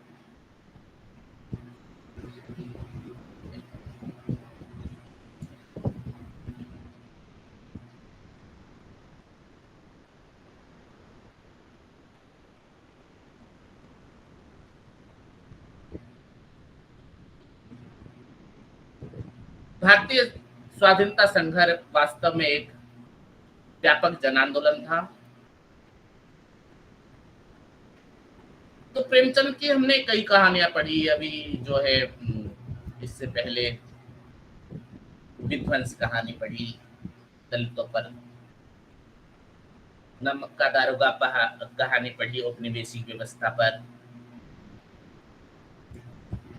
गुल्ली डंडा कहानी पढ़ी। उसी प्रकार स्वाधीनता आंदोलन से संबंधित कहानी बयां करती है जुलूस कहानी, क्योंकि जुलूस कहानी हिंदुस्तानी समाज में सांप्रदायिक सौहार्द के राग की कहानी, पूर्ण स्वराज में जुलूस का नेतृत्व बुजुर्ग इब्राहिम अली के हाथ में है। वो सच्चे राष्ट्रभक्त, विनम्र, अहिंसावादी और निडर नेता है। उनका व्यक्तित्व गढ़ते हुए प्रेमचंद सांप्रदायिकता की विकृतियों को केंद्र में रखकर चलते हैं। प्रेमचंद को ये बात अच्छी तरह से पता है कि समाज संगठित होगा तभी हम अपनी स्वाधीनता को प्राप्त कर सकें। इसके लिए आवश्यक ये है कि हम जाति, धर्म, भाषा, क्षेत्र आदि संकीर्णताओं के आधार पर बटे हुए नहीं हो। इब्राहिम का व्यक्तित्व नितांत हिंदुस्तानी है। वो हिंदू और मुसलमान के ऊपर एक हिंदुस्तानी चरित्र है जो आकर्षित करता है। गांधी जी जाति, धर्म, संप्रदाय और प्रांत आदि जटिलताओं में उलझे हुए भारत का स्वप्न नहीं देख रहे थे, और यही दृष्टि प्रेमचंद की भी है। प्रेमचंद संगठित और सद्भाव संपन्न भारत के पक्षधर थे, जो किसी विशेष वर्ग के न होकर सभी भारतवासियों का है, जहां लोगों में प्यार और सामंजस्य हो। सांप्रदायिक दुर्भावना भारत में तेजी से फैल रही थी और इससे हमारा राष्ट्रीय आंदोलन कमजोर नहीं था। प्रेमचंद के लिए ये बात किसी सूरत में स्वीकार्य नहीं थी कि उन्होंने अपने लेखों में, भाषणों में और अन्य रचनाओं के माध्यम से सांप्रदायिक सौहार्द के लिए अथक प्रयत्न किया। तो वही देखने को मिलता है हमें जुलूस कहानी। और सांप्रदायिकता कितनी खतरनाक प्रवृत्ति है। भारत से अच्छा अनुभव अन्यत्र कहीं कहाँ मिलेगा प्रेमचंद से। और प्रेमचंद ही सांप्रदायिकता की महामारी और उसकी मारक क्षमता से परिचित थे। सांप्रदायिकता का संक्रमण बहुत तेजी से फैलता है और इसका प्रसार सामाजिक सौहार्द नष्ट कर देता है, समाज में अविश्वास और डर का वातावरण निर्मित करता है। सांप्रदायिकता मनुष्यता तार तार हो जाती है और इसका दंश आने वाली पीढ़ियों तक आसानी से पहुंचता है। तो प्रेमचंद सांप्रदायिकता के खिलाफ एक रचनात्मक मोर्चा क्रिएट किए हैं, क्योंकि विध्वंस का उत्तर सृजन ही होता है। बुराई की चर्चा करना भी उसे बढ़ावा देना है। बुराई की भी चर्चा नहीं करनी चाहिए, समझे ना। साहित्य के माध्यम से प्रेमचंद द्वारा तैयार किया गया सांप्रदायिक विरोध का ये मॉडल कामयाब है। जब जुलूस कहानी पढ़ते हैं तो हम यहाँ देखते हैं कि प्रेमचंद को मुस्लिम समाज और संस्कृति के बारे में प्रामाणिक जानकारी है।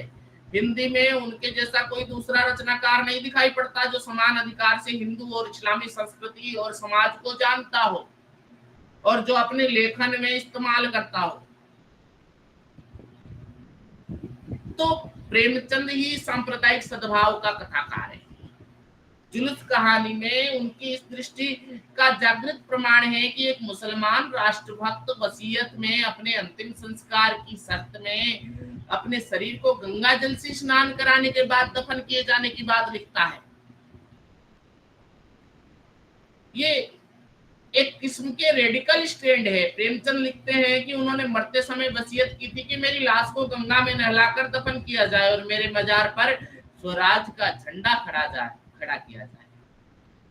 तो इब्राहिम की मृत्यु एक मुसलमान या हिंदू की मृत्यु नहीं है, बल्कि धर्मों जातियों से ऊपर उठे हुए एक सच्चे भारतीय की मृत्यु है। और उनकी सब यात्रा में सम्मिलित समूचा शहर साबित करता है कि इब्राहिम अली सबके आत्मीय थे। प्रेमचंद ने एक बात अत्यंत मार्मिक तरीके से हमारे सामने रखी है कि जीवित रहते स्वार्थ संबंध के चलते लोग कहीं आते हैं जाते हैं, लेकिन किसी की मृत्यु के बाद उसकी शव यात्रा में सम्मिलित होना ये निश्चित रूप से कम घटित होने वाली बात है। लेकिन इब्राहिम क्योंकि जाति धर्म सीमाओं का अतिक्रम करके राष्ट्रीय हो चुके थे, इसलिए उनकी शव यात्रा में पूरा शहर एकत्रित हो और शव यात्रा में शामिल लोग भावना और श्रद्धा भाव से शहीद के अंतिम दर्शन के लिए उमड़े हुए हैं और उनके दर्शन से धन्य अनुभव कर रहे हैं। तो जनता की जो मनोवृत्ति है वो कैसे चेंजेस हो गई, स्वाधीनता आंदोलन में वास्तविक लक्ष्य दिखा रहा है। क्योंकि प्रेमचंद का यही जो है एक विचार है। जुलूस में पुलिस के दारोगा बीरबल सिंह का हृदय परिवर्तन भी दिखाया गया। वस्तुतः प्रारंभ में प्रेमचंद भी गांधी जी की तरह ही मानते थे कि मनुष्य में सद्वृत्तियों का जन्म हो सकता है, उसमें परिवर्तन होता है, इसलिए उसे सुधारने का अवसर मिलना चाहिए। बीरबल अपनी पत्नी के धिक्कार पर ग्लानि अनुभव करता है और अपना मंतव्य प्रकट करता है कि मुझे पता है कि ये देश और जाति के उद्धार का आंदोलन है। तो इब्राहिम अली जो है उसने जो इतना बड़ा त्याग किया वो सहिष्णु है, वो सहिष्णुता का एक उदाहरण है। क्योंकि इस कहानी में ज्यादा पात्र नहीं है, 2-3 पात्रों के माध्यम से एक कहानी दिखाई गई है।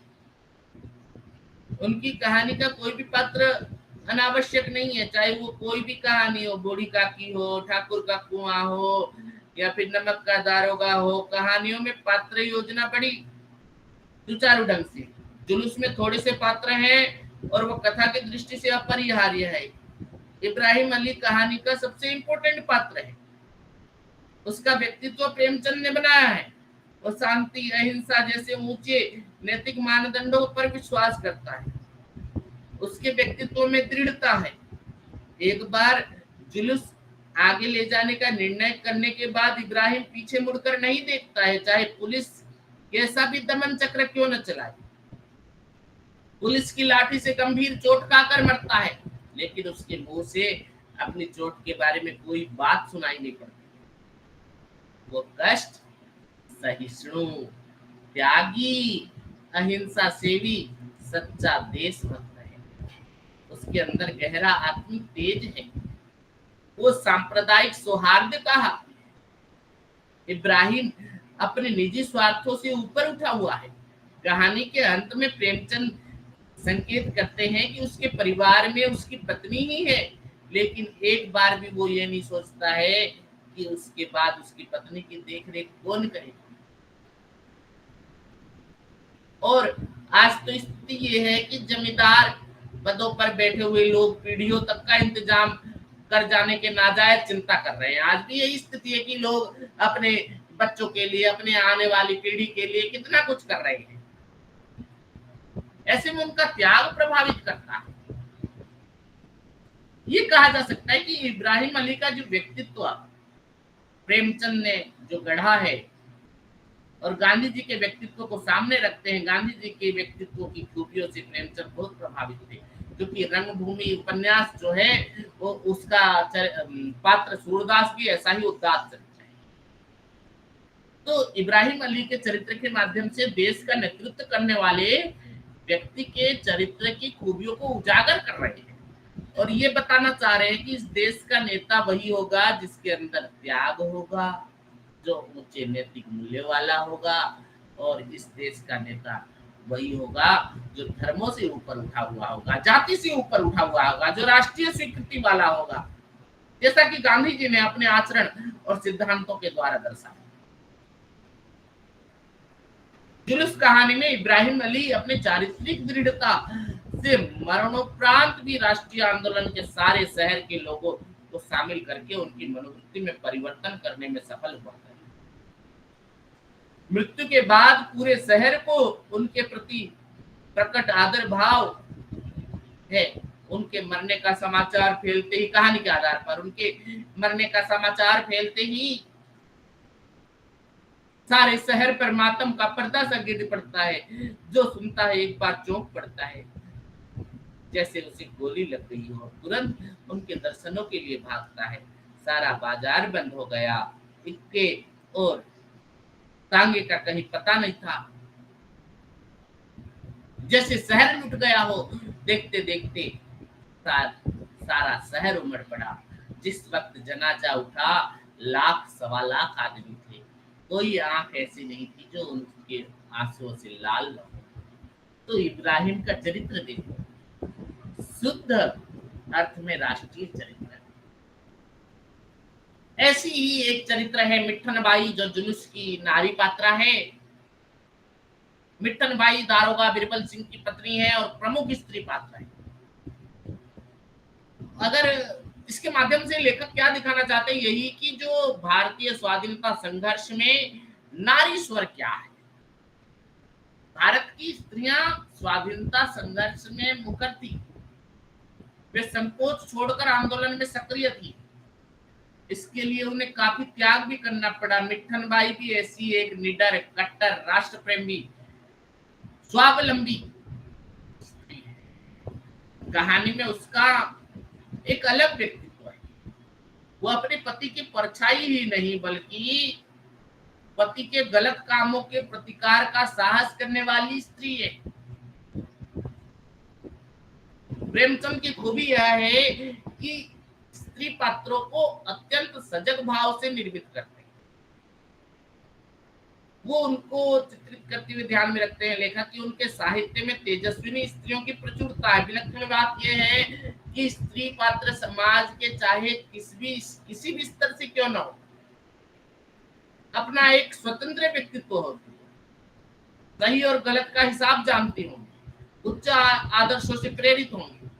उसकी रात की कहानी की मुन्नी गरीब किसान की पत्नी है, लेकिन पति से अधिक मुखर है। ठाकुर का कुआं की गंगी सामाजिक अत्याचार के खिलाफ प्रतिक्रिया करती है। तो प्रेमचंद नारी के पराधीनता के वास्तव की गहराई को जानते हैं। जुलूस की मिठन बाई जो है, वो अपने पति के स्वराजवादियों पर किए गए अत्याचार से आहत है। वो विक्षुब्ध है कि उसके पति के द्वारा ऐसा घृणित कार्य क्यों हुआ जो राष्ट्रहित के खिलाफ है। राष्ट्रहित उसके लिए अपने स्वहित से बड़ा है। प्रेमचंद ने अत्यंत मार्मिक तरीके से उसकी मानसिक व्यथा को अंकित किया और कहा कि पहले ही कतार में मिठन बाई नजर आई। बिरबल को विश्वास नहीं आया, फिर ध्यान से देखा, आ रही है तो मिठन बाई। अरे मिठन, ये तो वही है। मिठन ने उनकी तरफ एक बार भी नहीं देखा, आंखें फेर ली। पर उसकी एक चितवन में कुछ ऐसा धिक्कार, कुछ ऐसी लज्जा, कुछ ऐसा विस्तार कि कुछ ऐसी घृणा भरी हुई थी कि बिरबल सिंह की देह से लेकर सिर से पांव तक सनसनी दौड़ गई। वह अपनी दृष्टि में कभी इतने हल्के, इतने दुर्बल, इतने जलील न हुए थे जितने मिठन बाई की आंखों के धिक्कार से, लज्जा से, व्यथा से और घृणा के भाव से मौजूद। तो ये एक शुद्ध हृदय भारतीय नारी की दुखदाई बात है कि राष्ट्र मुक्ति में अहिंसक भाव से लगे हुए देशवासियों पर उनके पति ने जो जुल्म किया है, उसके द्वारा एक राष्ट्रभक्त शहीद हुआ है। स्त्री अपने पति के सुकर्मों से समाज में सिर ऊंचा करके चलती है। इसके विपरीत पति के घृणित कार्यों में वो लज्जित भी होती। मिठन बाई का यही भाव बोध उस कहानी में अत्यंत छोटे कम शब्दों में प्रयोग से व्यक्त किया है। शब्द गिनती की कुल 4 जरूर है, लेकिन उसकी क्षमता मारक है। देखो, मिठन बाई को प्रेमचंद ने आंतरिक वेदना से मुक्त होता दिखाया है।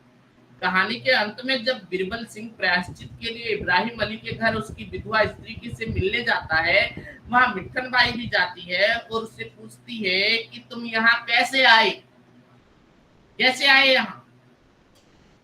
इसके उत्तर में उसके पति ने जो कुछ कहा वह उसे उसकी व्यथा, लज्जा और घृणा से मुक्त करता है। बिरबल सिंह ने कहा, उसी तरह जैसे तुम आई, अपने अपराध क्षमा कराने आया हूं।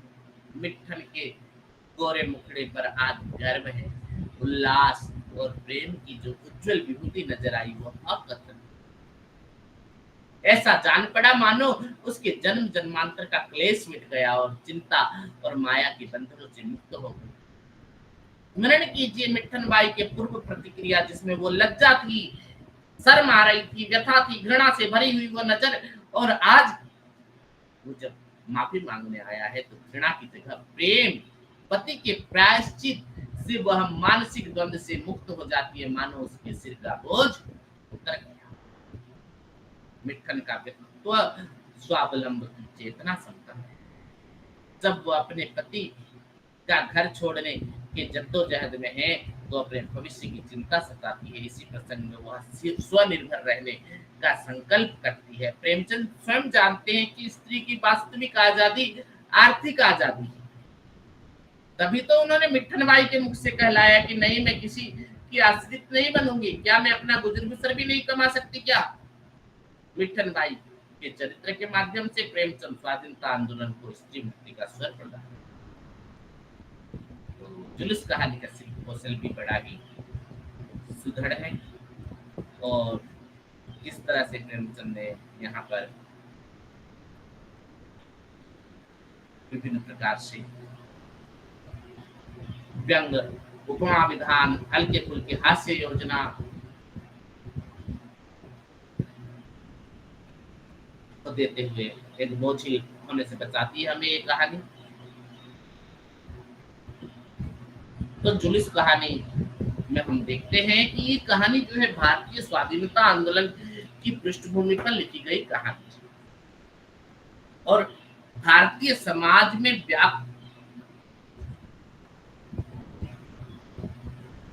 परिचय उपस्थित करती है। आंदोलन एक जन आंदोलन था जिसमें किसान, मजदूर, शिक्षित, अशिक्षित, श्रमिक, बूढ़े, बच्चे, स्त्री सबकी रचनात्मक भूमिका है। तथा कथित उच्च वर्ग के लोगों की भूमिका थोड़ी है पर अवश्य। भारतीय स्वाधीनता को यहाँ पर स्वाधीनता आंदोलन को दिखाया और इब्राहिम अली का चरित्र बड़ा दृढ़ है। वो मरणासन स्थिति में भी अहिंसा के मूल्य की रक्षा के लिए चिंतित है। और मिट्ठन बाई का चरित्र भी बड़ा मार्मिक तरीके से चित्रित किया है लेखक ने। तो जुलूस कहानी से अगर कुछ प्रश्न आते हैं तो वो इस तरह के आएंगे कि सांप्रदायिक सद्भाव की कहानी है जुलूस कहानी, आलोचना कीजिए। मिट्ठन बाई का चरित्र, इब्राहिम का चरित्र, जुलूस कहानी जो है गांधीवाद से प्रभावित है, ये सारे प्रश्न आ सकते हैं और आप इसकी जो है पढ़कर विश्लेषण कीजिएगा। अगली कहानी है समर यात्रा। जो भी समर यात्रा कहानी भी गांधी जी के आदर्शों पर लिखी गई। वृद्धा नौहरी इसकी मुख्य पात्रा है। उसके माध्यम से कर्मा और मानवता के मार्मिक दृश्यों का चित्रण किया है प्रेमचंद जी ने।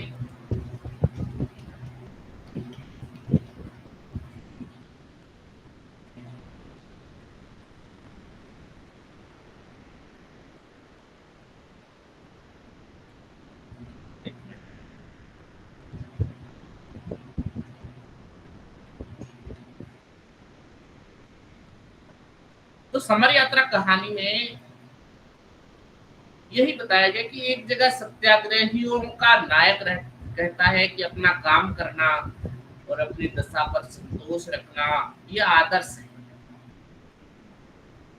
लेकिन अपना यही देवत्व, आपका यही सीधापन आपके हक में घातक होगा।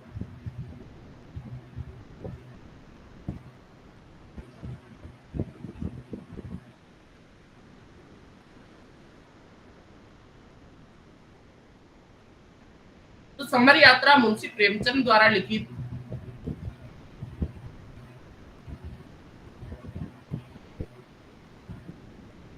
प्रेमचंद की एक कहानी संग्रह भी है, पर उसमें से एक कहानी है ये। समर यात्रा भी कहानी संग्रह भी है और कहानी भी है, उसकी हम चर्चा करते हैं।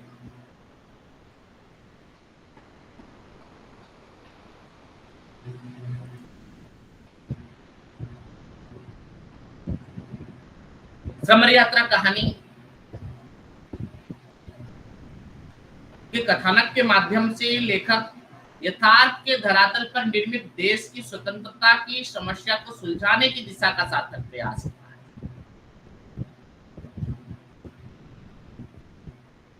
जो हमारा पराधीनता का दर्द है,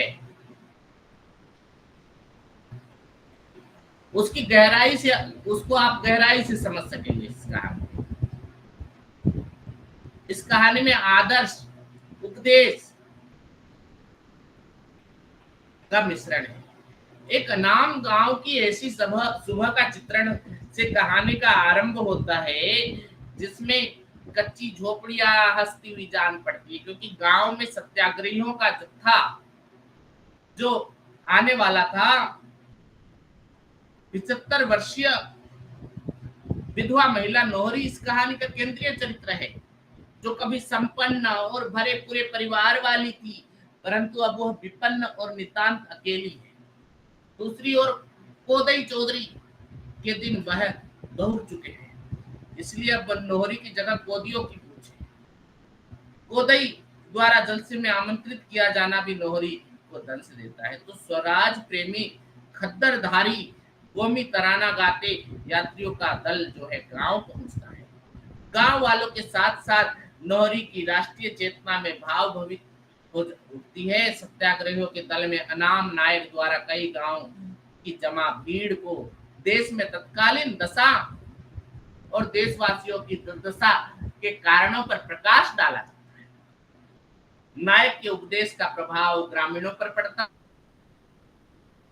होता है, किंतु अहिंसात्मक और अंततः कई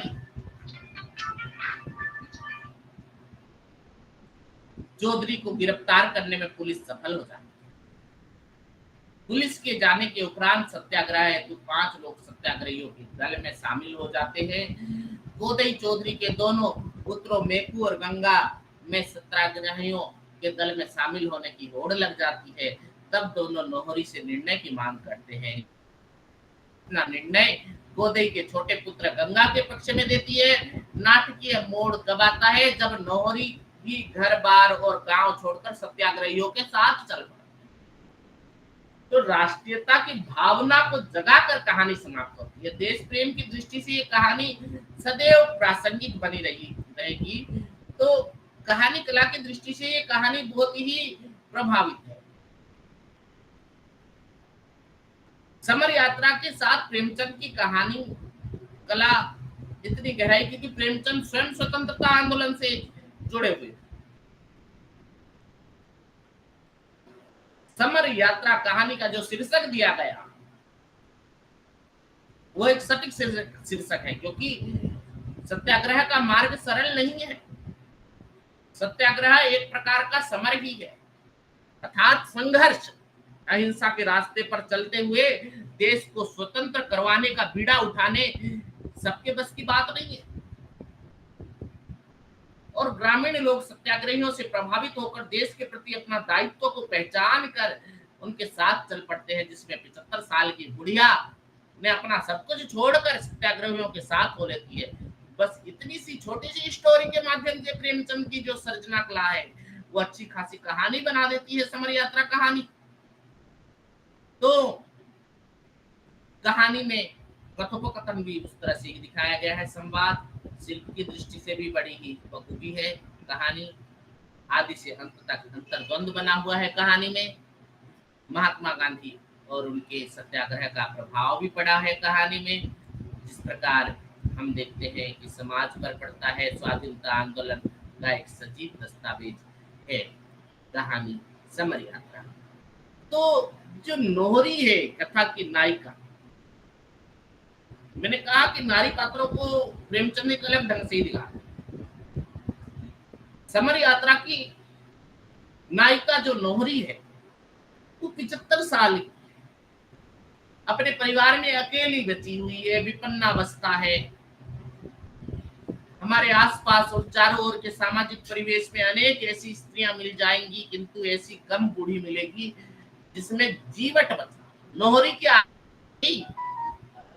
प्रेमचंद कुछ इस तरह खींचते हैं, अगर कोई प्राणी दुखी है तो वो है नोहरी बुढ़िया। वो अपनी झोपड़ी के द्वार पर बैठी हुई अपने 75 साल की बूढ़ी सिकड़ी हुई आंखों में ये समारोह देख रही है और पछता रही है कि उसके पास क्या है जिसे लेकर गोदई के द्वार पर जाए और कहे कि मैं ये लाई हूँ। वह तो दानों को मोहताज है। विपन्नता के सामाजिक अभिशाप से ग्रस्त नोहरी के अच्छे दिनों को याद करते हुए कथाकार लिखता है कि एक दिन उसके पास धन जन सब कुछ था, गांव पर उसी का राज था। गोदई को उसने हमेशा नीचे दबाए रखा। वह स्त्री होकर भी पुरुष थी। उसका पति घर में सोता था, वो खेत में सोने जाती थी। मामले मुकदमे की पैरवी खुद करती थी, लेना देना सब उसी के हाथों में। लेकिन आज सब कुछ विधाता ने हर लिया, न धन रहा न जन रहा। अब उसके नामों से रोने लगी। वही बाकी था। ये तय है कि प्रेमचंद नोहरी के माध्यम से उस समय की स्त्रियों मद्देनजर स्त्रियों की जागरूकता लाने के लिए उन्हें किस तरह से प्रेरित करते हैं कि नोहरी जैसा पात्र कैनवस में उकेरना, उसके चरित्र में ढेर सारे विशेषताएं भर देना, सत्याग्रह के जत्थों में जाकर नोहरी का शामिल होना, राष्ट्र प्रेम से अभिभूत होकर जो है नाचना नोहरी का, गोदई के सम्मान को ठेस पहुंचाने पर पुलिस से मोर्चा लेना, बुजुर्ग होने के नाते गांव वालों के प्रति ममत्व का भाव से भर जाना, अपने दुखों को भूलकर सबको देश प्रेम की सीख देना और अंततः स्वयं को एक सत्याग्रही में बदल देना, सत्याग्रहियों के लिए समर्पित कर देना। नोहरी का हाव भाव, उसकी जीवन गाथा, उसकी भाषा, उसके तेवर, उसकी बातें, उसकी प्रतिक्रिया प्रेमचंद ने ऐसे ढला कि पाठकों में कोई शंका नहीं रह जाती। उसे यही लगने लग जाता है कि नोहरी हमारे बीच में। तो प्रेमचंद की समर यात्रा में यही एक मर्म है कि एक पराधीन भारत को मुक्त करवाने में देशवासियों को उनकी भूमिका को समझकर उसी दिशा में उन्मुख करना, और देश और दूसरा क्या है, देश की दबी कुचली जो निरीह जनता को दर्द को व्यक्त करना। लेखक क्या बताना चाहता है कि स्वाधीनता आंदोलन में कैसे कैसे लोगों ने भाग लिया और कैसी जनता ने हमारे लिए दर्द सहा। नोहरी नामक बुढ़िया के माध्यम से प्रेमचंद ने ये दोनों चीजें दिखाई है। कथानक का संयोजन ही उन्होंने इस तरह से किया कि आरंभ में आम आदमी की दशा को उद्घाटित किया है, फिर बड़ी कुशलता के साथ जो है कहानी के सूत्र सत्याग्रह से जोड़ते हुए देश के स्वाधीनता के आंदोलन में भाग। गांव वालों की संवेदना नोहरी के प्रति, गांव वालों के प्रति नोहरी की संवेदना, सरकारी कर्मचारियों की देशवासियों के प्रति संवेदनहीनता, पिता की परिवार के प्रति, पुत्रों की पिता के प्रति जो संवेदना के मर्म स्पर्शी चित्र हमारे सामने प्रेमचंद जी ने आंके हैं। पुलिस वालों का ग्रामीणों के साथ भेड़ बकरियों जैसा व्यवहार करना, देशवासियों का इस अराजक स्थिति को बर्दाश्त करते रहने के भाव के चित्रण में एक अनोखे मर्म और संवेदना की झलक के दर्शन होते हैं।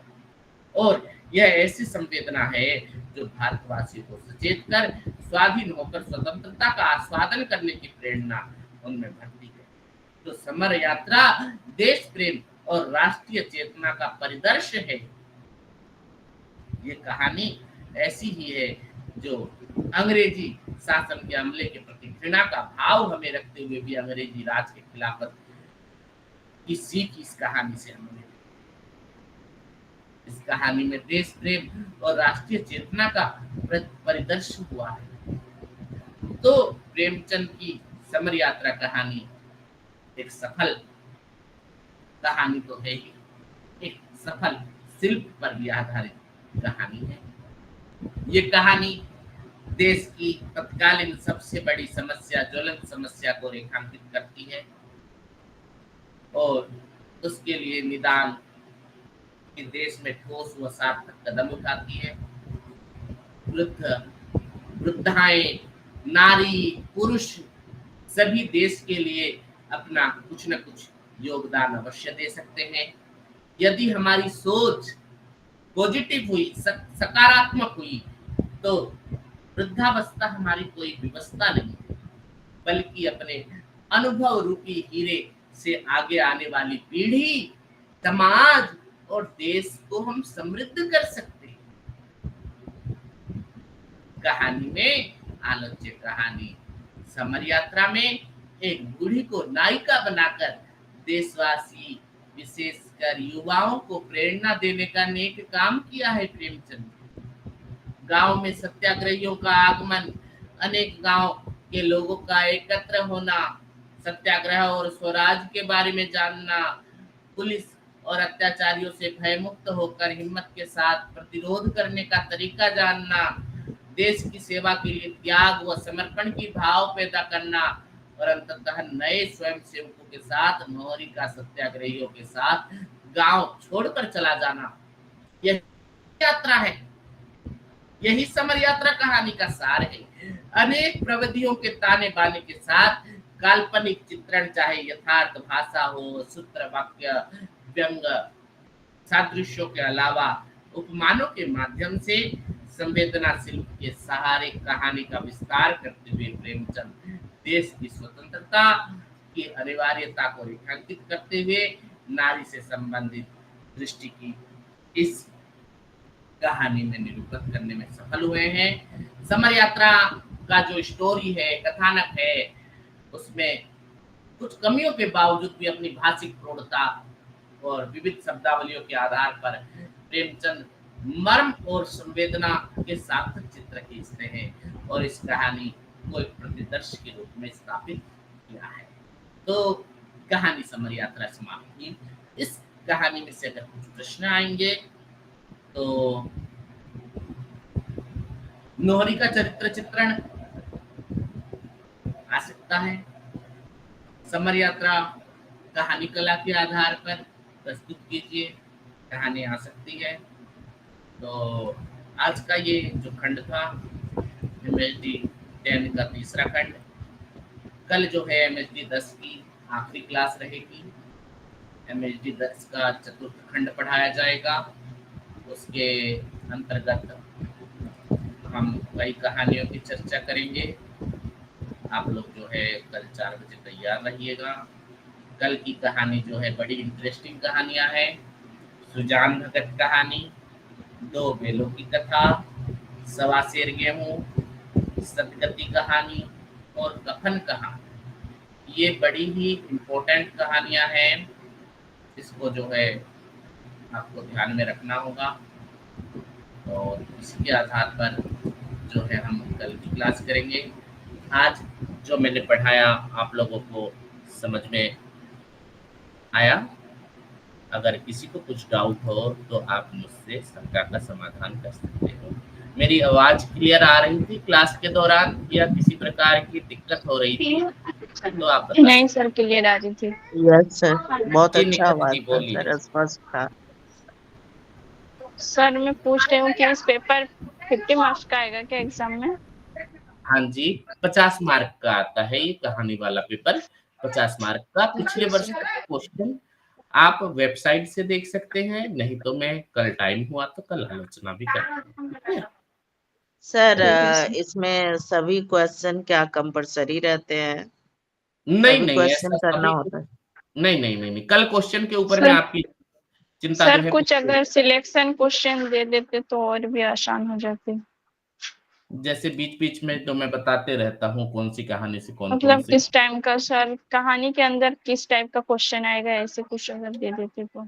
ओहो, ऐसा या कौन कौन सी कहानी सर जून सेशन के लिए, जून 2024 के एग्जाम के लिए कौन कौन सी कहानी इम्पोर्टेंट है सर, वो भी बता देने से हम सर लोग के आसान लिए हो जाएगी बेहतर हमें रहता पढ़ने सर। के लिए। क्योंकि जी सर। देखिए इसमें जो कहानियां हैं, देखिए सिलेबस में तो दिया गया है कहानी, ठीक है, जी सर। उसके आधार पर अगर आप देखेंगे ना तो जो आप 2-3 ईयर के कॉन्टिन्यूअस क्वेश्चन देखिएगा, कोई क्वेश्चन रिपीट कर रहा है या नहीं कर रहा है। रिपीट कर रहा है तो आपको पूरा पढ़ना होगा, नहीं कर रहा है तो जो पिछले बार आया है उसको आप जी छोड़ सर। सकते हैं।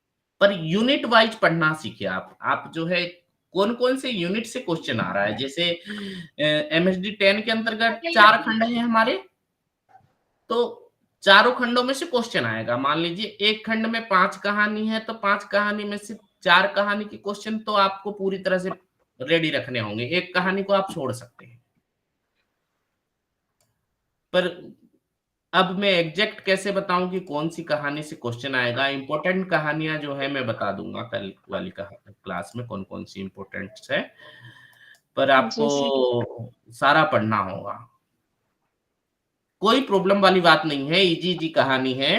आप कहानी वाला पेपर कोई डिफिकल्ट नहीं रहता है।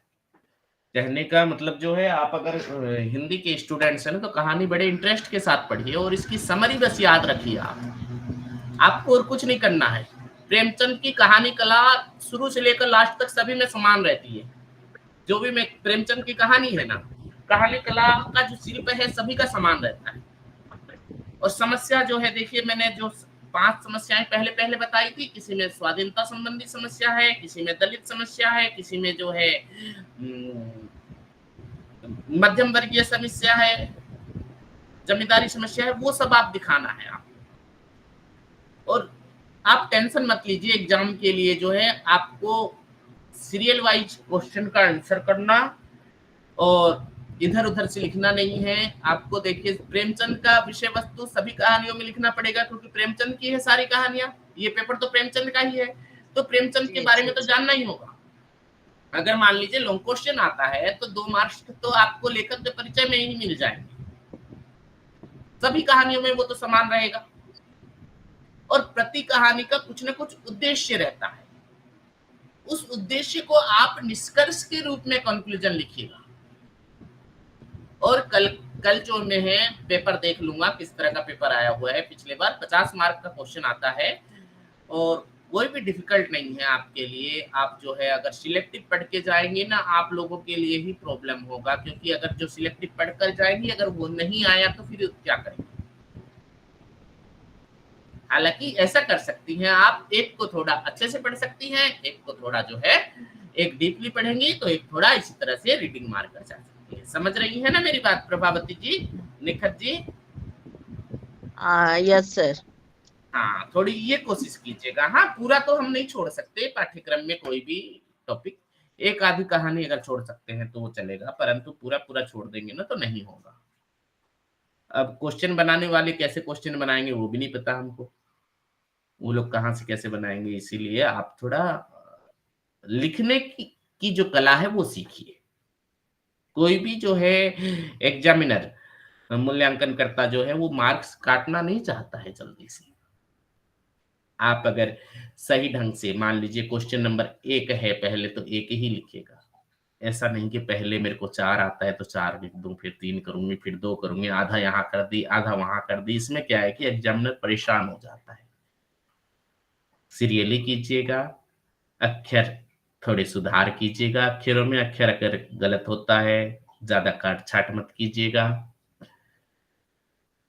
कई लोगों की ऊपर लाइन देने की आदत नहीं होती है, हमारे उड़ीसा में तो ऐसे ही है, कई बच्चे ऊपर लाइन नहीं देते हैं शिरोरेखा। हालांकि चलेगा, उस शिरोरेखा में मार्क नहीं कटते हैं मेरे हिसाब से। मैं तो मार्क नहीं काटता हूँ, शिरोरेखा में मार्क नहीं भी कटते हैं। जैसे हमारे बड़े बड़े लेखक हैं, प्रेमचंद तो खुद बिना शिरोरेखा के लिखते थे, निराला बिना शिरोरेखा के लिखते थे। हालांकि लाइनिंग वाली कॉपियां आ रही है इग्नो की, आप ब्लैक पेन से लिखेंगे तो उसमें पता भी नहीं चलता है।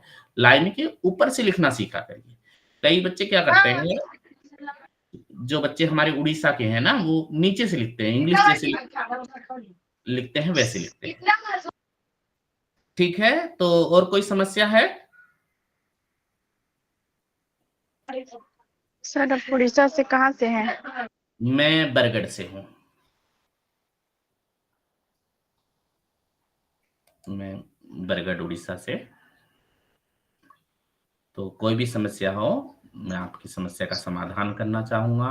नमस्ते, मैं एमए फर्स्ट ईयर की छात्रा हूँ। सर ज्वाइन होने के लिए बोले थे तो मैं ज्वाइन की हूँ आज पहली बार। बात नहीं, ये सेकेंड ईयर का कोर्स है संपा जी, आपको तो आगे फिर से पढ़ना ही है यह, कोई बात नहीं। क्लासेस कैसी लगी? बहुत अच्छी सर, बहुत अच्छे से समझाए आप सर। मेरा एक प्रश्न था कि अभी हमारे री रजिस्ट्रेशन हो रहे हैं हाँ सेकेंड ईयर जी, के, हाँ जी, तो हाँ। वहाँ पे आ रहा है कि ग्रुप 1 2 3 4, तो उसमें हिंदी 1 में आता है।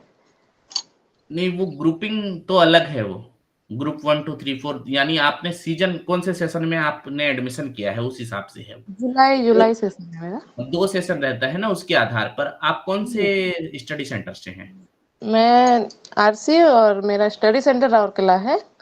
तो राउरकेला में आप बात कीजिए ना, वो सर अच्छा, बता देंगे। उनके कोऑर्डिनेटर सर का नंबर ले लीजिएगा, फोन अच्छा में सर। बात कर लीजिएगा। शायद विजय सर हैं वहाँ पर इग्नू में, ठीक तो है। उनसे थोड़ा बात कर लीजिएगा, ठीक है? राउरकेला गवर्नमेंट ऑटोनोमस कॉलेज में। नहीं सर, मेरा यहाँ तो राउरकेला में 2 सेंटर हैं। एक वो इस्पात ऑटोनॉमस कॉलेज है और एक गवर्नमेंट है कैंपस। तो आप तो इस्पात से होंगे फिर। जी सर, इस्पात कॉलेज से है मेरा। ओ, तो ठीक है, आप बात कर लीजिएगा मैडम, कोई प्रॉब्लम नहीं होगी। और ये तो ऑप्शनल सब्जेक्ट है, ये जो क्लासेस चल रही है। कई बच्चे कहानी लेते हैं और कई उपन्यास लेते हैं, तो अच्छा, उसी अच्छा का सर। जो जी बच्चे सर, कहानी लेते हैं उनकी क्लासेस मैं कर रहा हूँ। कोई जी बात सर। नहीं, अभी अगले दिन और 5 क्लासेस मेरी हैं आगे। आप सभी क्लासेस कीजिए, कुछ भी प्रॉब्लम होती है मुझे जो है बोलिएगा, मैं उस हिसाब से फिर जो है तैयारी करूँगा। ठीक है? जी, आज की क्लास बहुत इतनी ही, फिर अगली क्लास में पढ़ेंगे। ठीक है? बहुत-बहुत धन्यवाद सर। धन्यवाद आपको भी।